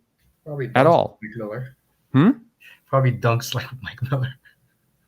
I'm just saying. Mike Miller could dunk, bro. I know. I'm just saying, like, those guys are getting like freaking 10 dunks a year. Like, I'm just saying. No, fair. I'm just saying, like, I think we need to challenge our eyes. And look, like, I'm willing to challenge my eyes and say, like, last year, I was willing to challenge my perception of Siakam. I thought, shit, this guy's not very great. I think he's kind of mid. He's not a first option. But, as he played better, as the season went on, I was like, okay, let me test it. Let me see what I'm missing, right?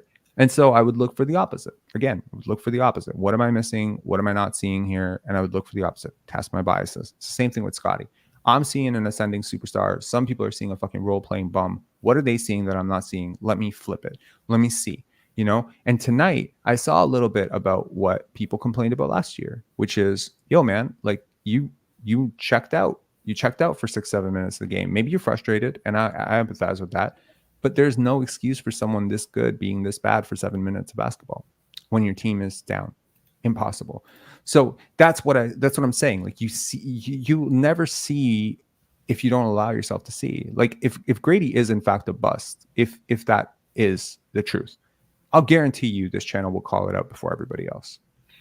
tonight was bad. Like tonight was the decision making was he didn't shoot when he should have. He's driving when he shouldn't. He's Fair. going at Porzingis multiple times. I'm just like, wow. Like this was by far the worst game I've ever seen. This was the first game. I know he's 19. This is the first game I've ever thought to myself, get this guy off the court. Yikes. No, that's fair. Right. Look, it's fair enough to say that, but it's also fair enough to look at it the other way, right? Like, can you imagine yourself in LA? Imagine you're a Laker fan and you got this incredible player, Shaquille O'Neal, right? And he is super good. He's like the best player in the NBA. And you got an 18, 19-year-old in the playoffs launching airball after airball after airball after airball consecutively in the fourth quarter, calling his own number. Bro, you would want to send that guy to fucking another country to play basketball. You would want to ship him out so fast. You have no idea how overreactionary. I'm not comparing Grady Dick to Kobe Bryant. Please understand that. I am, however, saying that with players, you're saying the cojones to just attack people he has no business attacking. Yeah.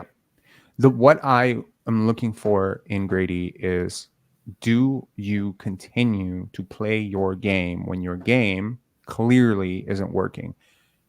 This is not the same thing I'm looking for in Pascal Siakam, because your game clearly doesn't work. We know that. This is not the same thing. With Grady, it is like people often don't see why things aren't working on the basketball court, you know? And I think the greatest example of why things don't work is a guy like Allen Iverson, right?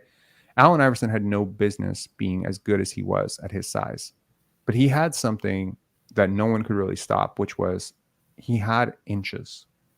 He had inches in his hands. He had inches on his wingspan. He had inches of speed and quickness and burst. And those inches were giving him advantages to pierce through pockets of space that were allowing him to score 30, 31 points per game, leading a league in scoring with abnormal, abhorrent, crazy numbers, becoming first overall pick. He was maximum 5'11". I've met Allen Iverson. He's my height. The idea that that dude could be as good as he was a game of inches. When those inches went away, people saw what was there. So the question is, isn't that the same thing for any young player? See, like Allen Iverson was in the 100th percentile for quickness, right, in the NBA. I guarantee you, at the age of 35, he was no less than 97th percentile in terms of quickness in the NBA. He was still bloody quick. His handle was in the 100th percentile. That guy had a fucking ball on a string, yo-yo, right? It was insane. It was still there. His shot was probably like 80th percentile. His size, like 5th percentile. The size stays the same. The handle stays the same. The shot stays the same. But the minute you turn 100th percentile athleticism and quickness to 96th, it's over. The whole thing. It's a house of cards. It falls apart. You never know. And this is something that I think that a lot of people who were calling on Scotty last year missed with him. There was something that needed to go up like 1 percentile to unlock everything. And they didn't expect that. And that's always the case with rapid growth and rapid development. It's usually something really small, and you can't, our brains are not designed to think this way. You know what I mean?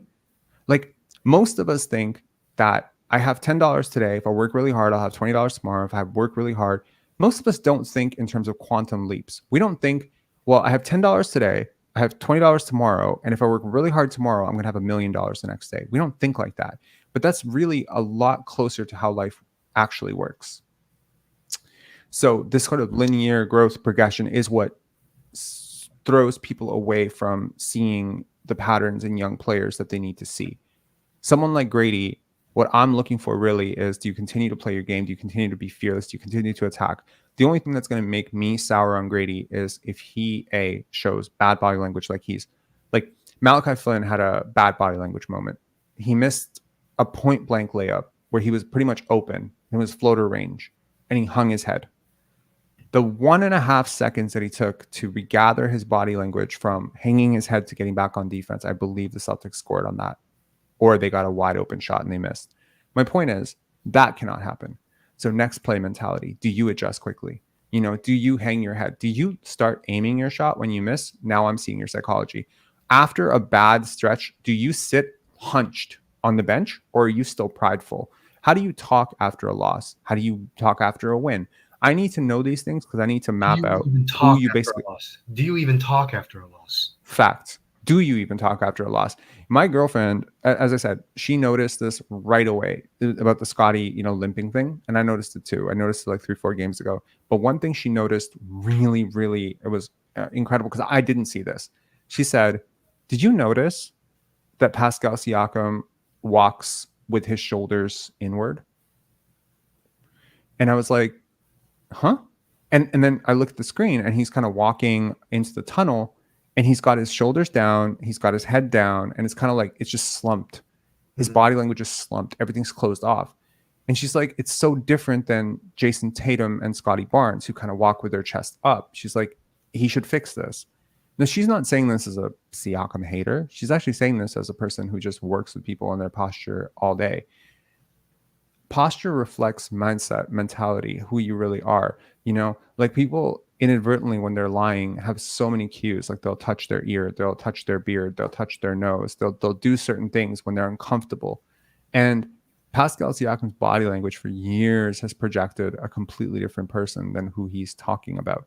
So I looked at this with Fred last year. I look at it with Pascal. There's a lot of defensive energy coming out of him. I think the previous caller who talked about, not buying into the role on offense and stuff and having, this is all like, it's all there. I've gone on off a bit of a tangent right now. I don't even know what the hell I'm going, but yeah. I just want to say the rotations.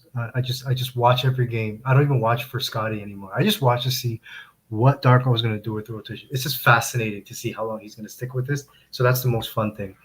And I just have one question before I go. If someone called Siakam a Batiman, would you boot them out too? That's a no. What does that mean? I don't know. I think like I wouldn't say it. I would never say it. I can't say I would fight anybody who would say it because I certainly do not feel about Pascal Siakam the way I feel about Kawhi Leonard. That's for sure. Yeah. No, it was just a joke. Anyways. Yeah. What does that mean? He's not from Toronto, is he? This guy's not. No. He's not. Okay. In Toronto, basically, we have appropriated patois, Jamaican slang, and the second most appropriated language is, I think, Somali. A lot of Somalis. Yeah. Those are the two most. They're just in the vernacular in the city. Facts.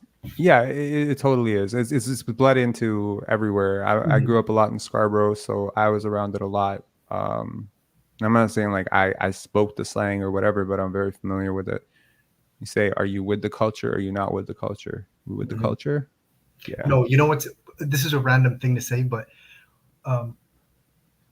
people who used to speak that slang were from certain areas. And when I got older, I remember being at the mall and I was hearing people talk. You know that like high pitched cartoon thing that we do. Yo, hey, yo, yeah, hey, that sound. Okay. I was at the mall. I think it was at like a Dufferin Mall, and I was hearing that noise. I turned around. I expected to see young black, adolescents. It was two white girls. I said, "Wow, okay, it's everywhere. Like it's just everywhere." And you can't with that the way they speak. You can't tell male, female. You can't tell ethnicity. Nothing. It's just good luck. You can't tell age. Nothing. Because when you talk like that, you can't even. Like it's not like Ghostface. If you want to know what Batiman means, you should check the chats. Yeah. I'm scared. I mean, I don't want to say it on here because man, honestly, like if there's one thing that I regret, homosexual. Yeah. So like, I mean, if there's one thing that I regret about my adolescence, right, it was not defending people who got picked on for that stuff. Talking like that. No. This culture of like homophobia. Oh yeah. Like it's very prevalent where I grew up. However, look, man, I'm a Serbian guy who came to New York, lived in Washington Heights. moved around from project to project, came to Toronto, lived in Scarborough. Like, I've been around people who have an issue with those people my whole life, right? It's really, really difficult to be around that and then to evolve past it and to be like, yo, this doesn't make sense. Why are we hating?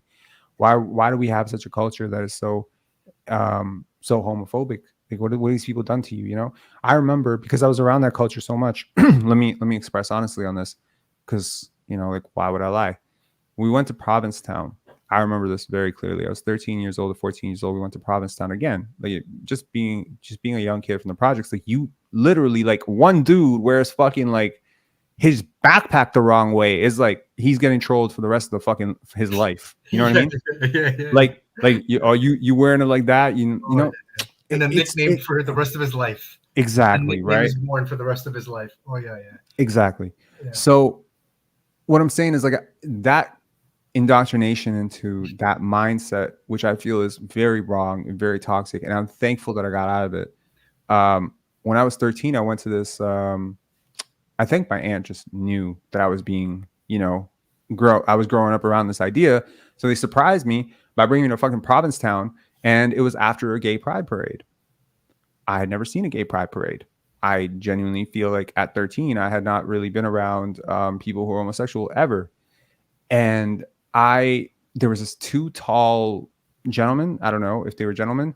And they had these, like, sort of flippy rolly thingies going on. They were easily 6'3", 6'4", and they started chasing our car. And bro, like, I was so scared. I was so scared, and I took that same bullshit energy with me into high school. And so, you know, anytime you saw someone who was doing something like that, it would be that. You know, you would kind of like you maybe don't pick on them for it, but you definitely aren't stopping it. And today, I tell you, like, if I saw someone, glad it wasn't you. At that age, you're just glad it wasn't you, and you probably pile on because you're like, just don't bring this towards me. Facts. Just Exactly. keep it away from me. And the longer you're on him, you're not on me. Sure. Yeah. Exactly. And you know, like, my energy towards this shifted when I was 17, 18 years old, because I saw enough of it. And I remember this one guy, Richard, who was, as they call, freshie. Right. Is that term familiar to you? Freshman? Someone who has like 5 pairs of shoes. No, like basically, like, he was from Jamaica, and he had, like, a very different upbringing than the kids who had been here for a while. He kind of, like, been fresh off the boat, like a fresh, you know. Guava. Okay. Yeah. So okay. They picked on him a lot. FOB. And you would think that it was like some fucking racist ass white kids picking on him. It wasn't. It was the black kids who were picking on him. And it was really hard to watch in gym class, watching that dude, like, take, you know, basketballs to the head and shit, and to have people picking on him because he was a little bit heavy set and stuff. And they would just call him names, and they would call him, you know, because it was embarrassing to them. You know, this guy comes from our country, and look how sorry ass he is. You know, he doesn't do what we want him to do. And this was a constant thing. You know, look how he dresses, look at his clothes and stuff. Mm-hmm. And I identify with that because, you know, when I was younger, my clothes didn't fit. They were all hand-me-downs and from, like, the Goodwill pile and shit. So I was like, man, I'm not gonna let somebody do this. And then I stood up for him once, and bro, oh my god, the basketball started coming to my head. Yeah, I know. Everyone started threatening me, and I was like, oh, this is why nobody does anything, because bro, like, I was having, like, it was insane. My locker got broken into, like, people were ripping up my backpack. It was crazy. So I guess what I'm saying is, like, when I was 18, I was around this for the first time in my life. I went and I worked in retail for 6-7 months, and around there, a lot of people were. And the first few times it was a little bit shocking, and then I got to know them a little bit better. I got to tell you, it really changed my perspective on that. I would really encourage anyone who has homophobic leanings to question why you feel the need to defend against something that has nothing to do with you. And frankly, like, you know, it's just about having empathy. You know, this is a human being. They have a particular, you know, they didn't choose. You know, they love somebody. Like, fuck it, man. Like, great. I used to feel very uncomfortable. I mean, I'm being honest. Like, I think this is, like, the weirdest thing, because I feel like we can't even talk about this shit anymore. And the people who feel this way, maybe, like, people who still feel uncomfortable around homosexual people, they just can't talk. They will never talk about it. They'll just be like, okay, don't say anything. Don't get canceled. I'm saying it. When I was 17, 18, it made me uncomfortable as hell. As I got to about 21, 22, I understood that what was making me uncomfortable was just bad wiring at a young age. And so I learned and I changed. I changed my mentality about it. And my goal, honestly, is to get to a point where I don't have prejudice, I don't have bias. I can see people for who they are, because I think biases are blinding, like really blinding. Like if you assume things about homeless people, when you see homeless people, if you assume people from a certain religion or country or whatever are this way. And like one thing, when you grow up in Serbia, is you get a lot of like Bosnian, Albanian, type of like brainwashing around like these people are the people that killed your people, etc. Right? And that's historical, and it's passed down generation to generation. And when no one's around, people talk about it and they say, fuck this. Like I remember dating a Turkish girl, and a lot of people kind of like, what the fuck are you doing? Like she's Muslim. Like how can you date someone like that? And I will always remember this one thing. I have a neighbor who is from Pakistan, and this lady would leave. And she's very sweet. These people are incredible people. And she would always leave food for people around Ramadan. Always.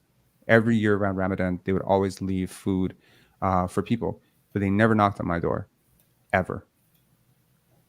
After about 4 or 5 years, I wondered if I had done something to warrant them believing that they couldn't do that. And one day I just decided to ask her son.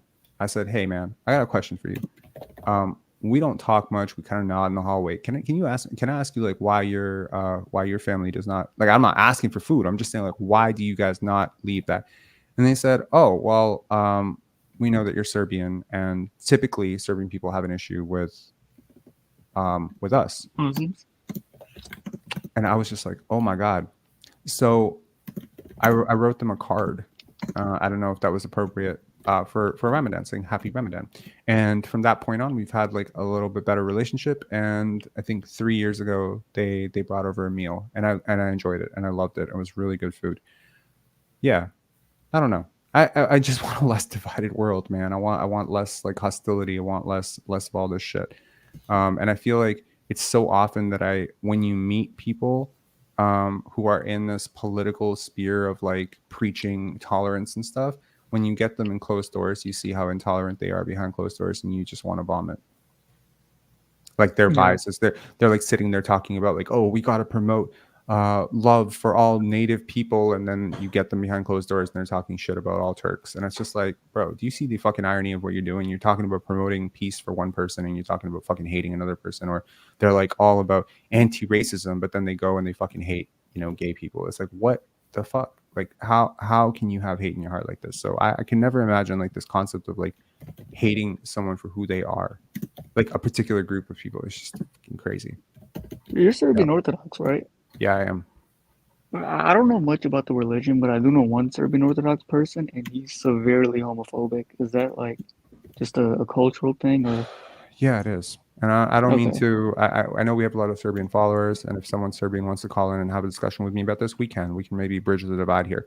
I remember very clearly that there was a real, there's a real like intolerance about it, because it's like it's very pushed on people, right? Like I think like if you're not with it, no one's gonna have a conversation with you about why, right? So if you come out and right now, like if let's say you have an issue with homosexual people, you probably can't say that anywhere in this world right now, could you? Right, no. You can't. Not in the West. So who are you going to talk to about it? Other people who think what you think, right? Right. That's the problem. That's the problem we're facing in this world right now, which is that someone could have an idiotic idea like supporting Donald Trump, and they can't talk about it with anyone but the people who already support Donald Trump. So it becomes an echo chamber of their own people, own ideas. And anytime they try to talk to someone who doesn't agree with them, they're called something, a name, whatever. So personally, I believe that if somebody expresses a view that is particularly ignorant or hateful, that we have a responsibility to teach instead of judge in that moment. It is important. Now, obviously, I say this as a complete hypocrite, as I ban Siakam fan after Siakam fan, but it's not that serious. It's not that serious with Siakam. But I think it's important to have these discussions because I think that a lot of hate is misplaced confusion, misplaced frustration, Not hearing the other side. Yeah. and again, an inability to communicate. And whenever I look at a successful organization, I always see it as communication. It's always I about agree. communication. Yeah. Anyways, any final thoughts here, guys? Can I plug something? Yeah. Okay, so The there's a movie 3 hour and 23 mark. You're gonna plug something. All right. You need to call earlier for plugs. Okay.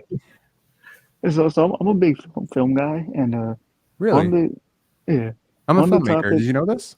I did. I was gonna ask when your movie gonna come out after this, after I plug this. So my second favorite movie this year takes place in Scarborough. It was made in Canada. It's called Brother by Clement Virgo, and I feel like it's very relevant to this topic of toxic masculinity in the ghettos and some gay shit, and it takes place in Scarborough. So for all you Canadians that might be interested, I think y'all should check it out. It was, in my opinion, the What's it second called best again? movie. Brother by Clement Virgo. It has Aaron Taylor Johnson, Lamar Johnson, Sweet. and a really good movie. You should definitely check it out. That's awesome. Yeah. By who? Clement Virgo. That's the director's name. Clement Virgo. Yeah, I see Yeah. it. 2022 film. Dope. Is it on Yeah. Crave? Where is it at? Drama mystery. I pirated it, so I couldn't tell you. Great. As a content creator and a filmmaker, I applaud people like you for making it impossible. I don't mean to judge you. In No, all if I could pay, honesty, I would. We gotta eat. We gotta buy groceries, but here's the thing. Like my girlfriend. No, I'm not gonna bait my girlfriend out by saying that she pirates shit all the time, but I guess I just did. It's just, yep. Let's admit to a federal crime on the internet, Rob. Like that sounds smart. Hypothetically, if my girlfriend were to pirate, I would have a pretty moral stance on not doing it, right? Partially because the long term, let me plug something now. Let me plug the ethics of not pirating things. So people, when they pirate, they think it's a pretty innocent crime because, ultimately they can't buy it. But what ends up happening is, the thing is, people produce things now to be seen in theaters. So let's say I have an idea, right? And let's say my idea costs about $25 to $30 million to make. They're not going to finance my idea because they're going to be like, no, we need to make a $2 billion film where we're going to recoup like $2 billion at the bottom, or make a $500 million film where we can recoup $1 billion at the box office. Everyone's going to get hype. Everyone's going to see it. And then we'll make the money, on streaming and VOD or whatever. But for these smaller films that have less of a spectacle appeal, where people are just like, I'm not going to see that on the big screen, I can just rip it off of Pirate Bay. Those are the films that make no money. And people still see them. That's the fucked up thing. Like, people still see them, but they don't make money because people don't go to the box office to see it. So basically, now like the economics of it is forcing people to make films where shit explodes on the screen, where you got to see it big. You got to see it, and it's got to be 3D. It's got to be this, it's got to be that. So for me, it's like, some of the greatest films of all time are just not like that. And every story is different. Star Wars is going to require a really different special effects budget than, 2001: A Space Odyssey or whatever. But yeah, I don't know. I guess that's Films have become more of a corporate product as opposed to the heart and soul that used to go into them, and that's why I watch a lot of indie shit, because these are direct from the heart. Yeah, no, I mean, look at this comment. Jigsaw Puzzle saying, to be fair, a movie ticket costs $14 to $19. Why do you think that is? Right? It's because of declining, theaters. Like, they have to make the money up. And if people are just going to be able to rip Barbie or whatever, I haven't seen Barbie. I haven't seen Oppenheimer yet, which is crazy to say, but I haven't seen Oppenheimer Barbie yet. was okay. I'm not. Came out I don't in think I'm gonna watch Barbie, but I'm not. Yeah. I'm not for, and I'm not necessarily even making a case about it because I like Noah Baumbach and I like Greta Gerwig, and obviously Margot Robbie is Margot Robbie. Don't get canceled, Rob. She's hot. But I can't, and she's a really good actress too. She's a really good actress. I've seen her in Babylon. She was great. She's great. Yeah, she's a great actress. But I can't get my head around being like the Hollywood politicization machine. You know what I mean? Like Like these are the same people that still support Roman Polanski, the same people that stood behind Harvey Weinstein, knowing everything he was doing. And I want to get a moral rectitude, sermon about women's rights from these people. No, thank you. Right. No. Yeah. Anyways, cool plug there. As for the film, my film, I had a little mini premiere for it. It was like last month or a month and a half ago. Time is flying right now. And now I got to prepare for Pendance Year 7 in February, which is coming up so fast. But yeah. Exodus Bay, turn off his mic, stick to ball, bro. Do we have time for another final ban? Yeah. Go for it. Peace out. Exodus Bay, you annoying. Peace out. Anyways, all right. Have a good night, guys. Thank you so much for calling in. Coach Mo, always a pleasure. Keep it real. Always. Just love it. After you guys jump off, I'm going to play the final bit, which is a Dennis Schroeder post game. But yeah, peace, guys. Have a good one. See ya. Very quickly, Nassif and Jet. We do not have much time because it's 1:38, but you guys are waiting, so I wanted to give you like a word. Do you have anything very quick to say? Hi, Rob. Hey, Nassif. How's it going? Not bad. I wish I was able to talk sooner because I had a lot of notes about the second quarter. Were you the person who messaged on Instagram? Yeah. Okay, talk, man. Sorry. I'm so sorry.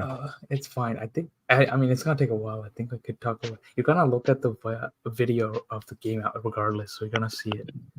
That's why I don't want to take your time and like. Okay, why don't you just say it so that when I'm looking at the video, I can look at the things that you're pointing out. Okay. And what I'll do is I'll just let you talk, and you tell me what you saw in the game and when you saw it, and I'll just start pointing timestamps and I'll put them on the screen, and that way people can, when they watch the game themselves, they can go look. Okay, cool. All right, yeah.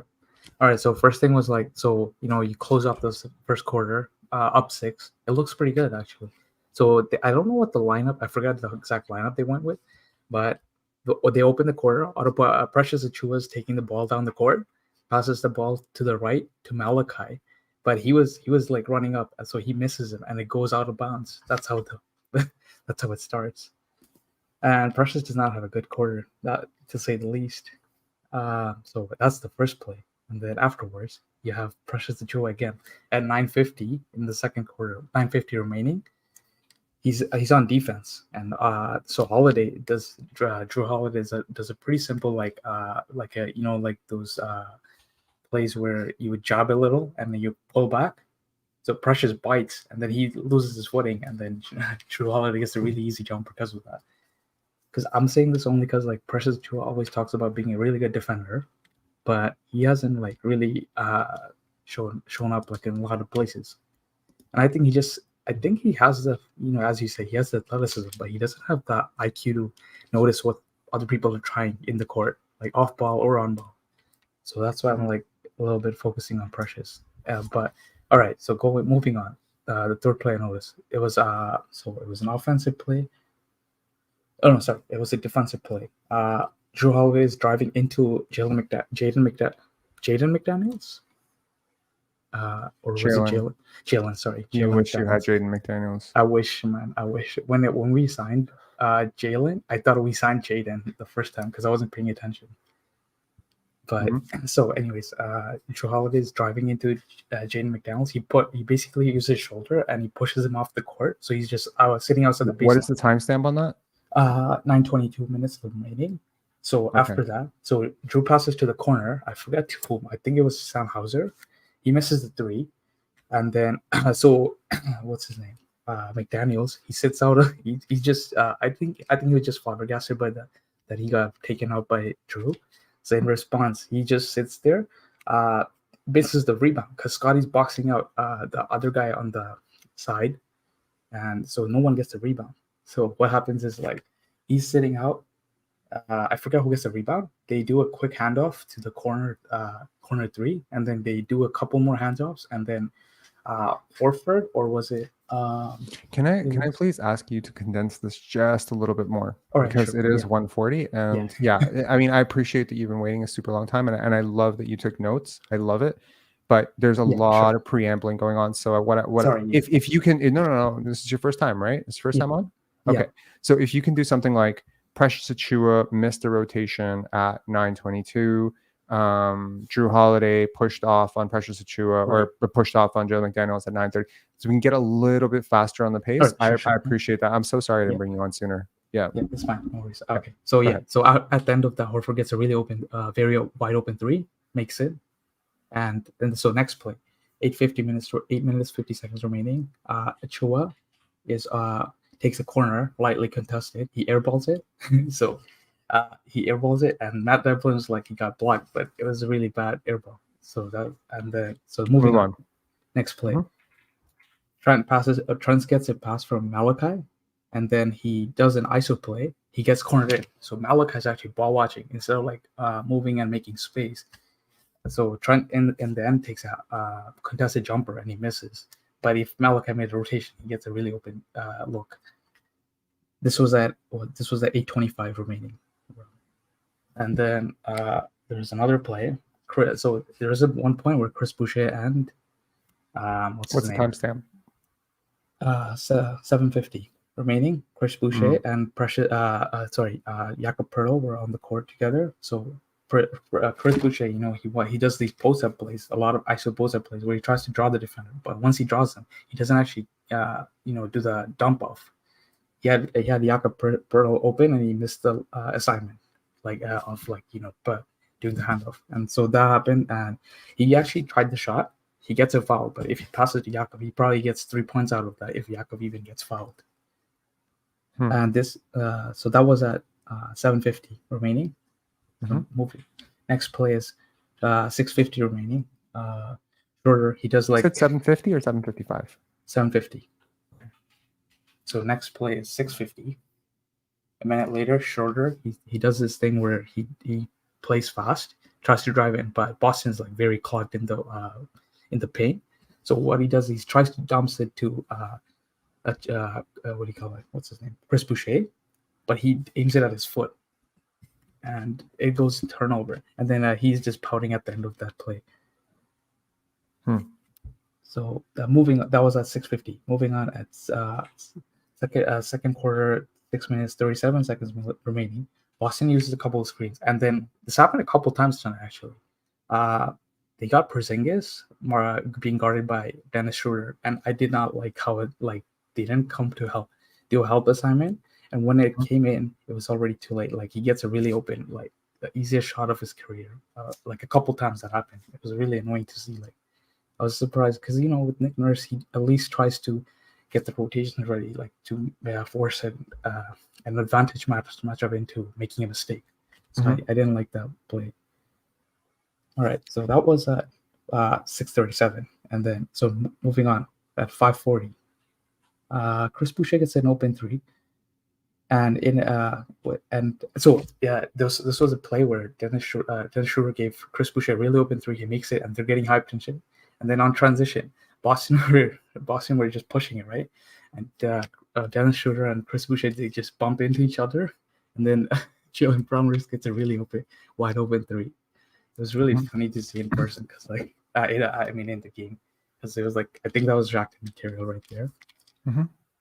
All right, so next play, 4:27 remaining. The Gary Trent took the shot a little too soon, I think, because he came off the screen off Jakob, but he took it right away because there was 20 seconds left on the shot clock.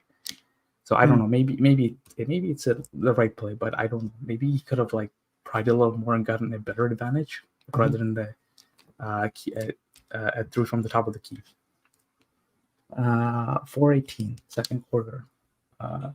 Scotty Barnes communicating to Gary Trent to stay on Holiday. So this was a transition play. They were gonna fast break. Holiday's sitting in the corner. Scotty said there was also Gary Trent was worried about Jalen Brown, but Scotty was saying he was pointing to Holiday, but he was not. He was rushing to Brown, and then Holiday got a really open back cut because of that, and then a lot of transition points were lost because of these kind of mistakes, where they're not communicating. Okay. And then so 4:18, Scotty Barnes. Oh no, I said that. You did 4:18. Yeah. So the last play I have is 3:50 Brown is Jaylen Brown is isolate playing an ISO run play on shorter, and Trent had I believe Hauser on the corner. I felt like Trent should have helped on Brown, and then if Brown does pass, Shorter could switch and close out on what's his name Hauser.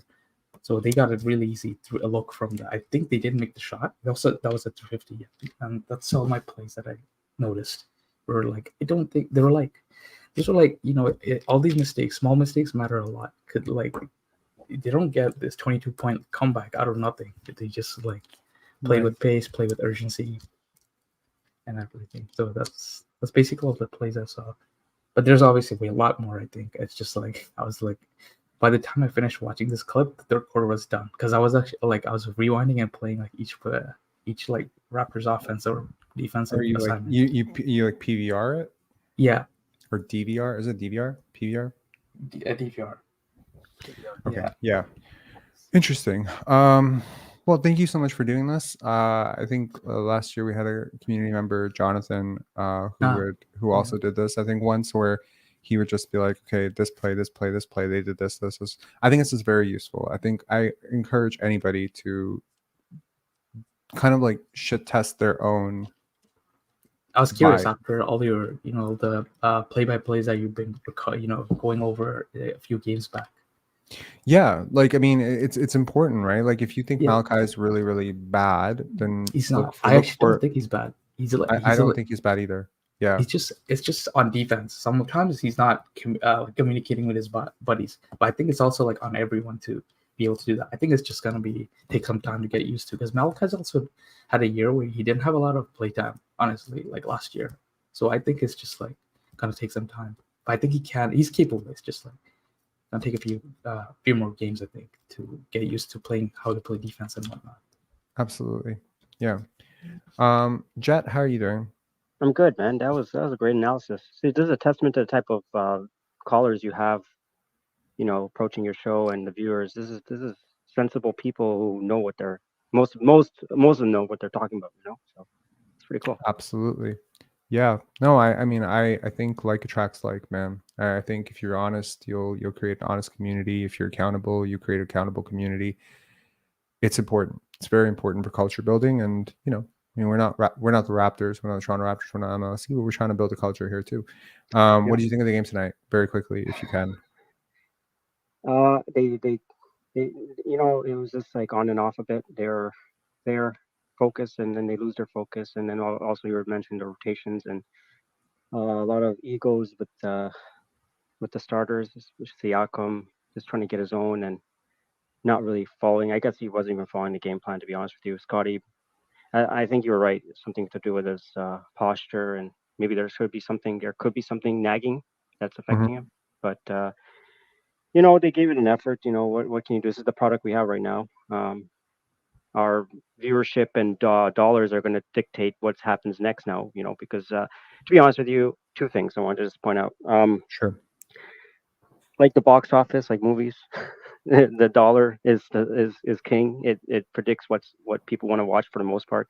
The MLSE has no incentive to really do anything if people are showing up for these games and the games are sold out. Even if people are scalping their tickets, their season tickets, they really have no incentive. It's like the Leafs, right? One of the most valuable products. Interesting. You're a very, very large market here. So it's not like Indiana, Detroit, Portland. If it's bad, it's bad. It's never that bad. It's never that bad. I've seen some of such terrible Raptor teams, and I've still seen 19,000 people show up for it. So yeah, it's an event, right? There's a lot of money in this city, man. It's not proportionately, like laid out, but like there's a lot of money in this building. In this, and the more they jack the prices, the more they. I mean, I hate to stroke this, but it's like they're pricing out the people who would actually bring energy. The real fans. Yeah, the ones who were actually, been with them maybe since '95. Yeah, bro. I mean, this shit was wild to me. Like seeing, like, okay, so I don't.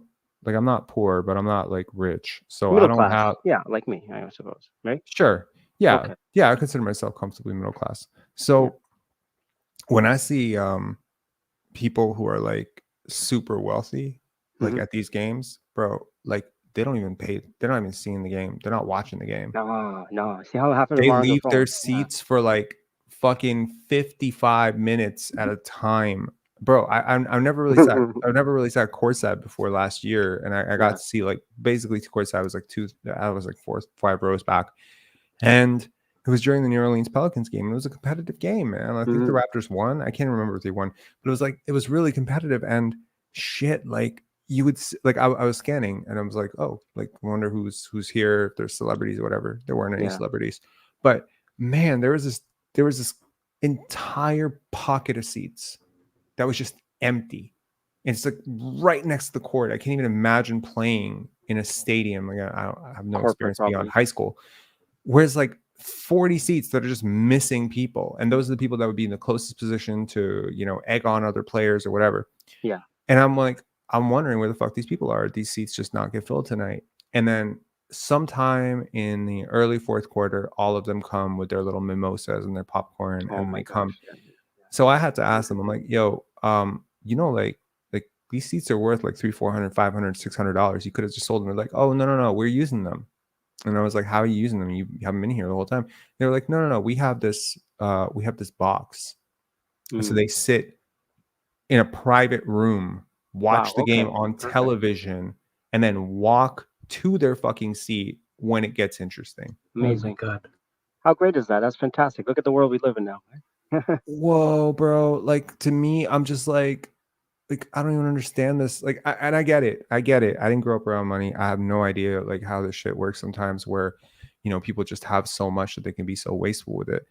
I'm not trying to. The value of money. They don't appreciate the value. It's not about growing up with the money. I think when I was young, my parents, when we were like millionaires, we lived in like Oman and Saudi Arabia and shit. I don't know what happened. Maybe I did something as a baby and ruined their whole business. But like it's the value of money. Like they always taught me it's like you can be rich or you can be poor or you can be middle class, but if you don't understand the value of money and what you're actually spending it on or the experience that you're spending it on, then you're really it's all lost on you. Like I feel sorry for those people.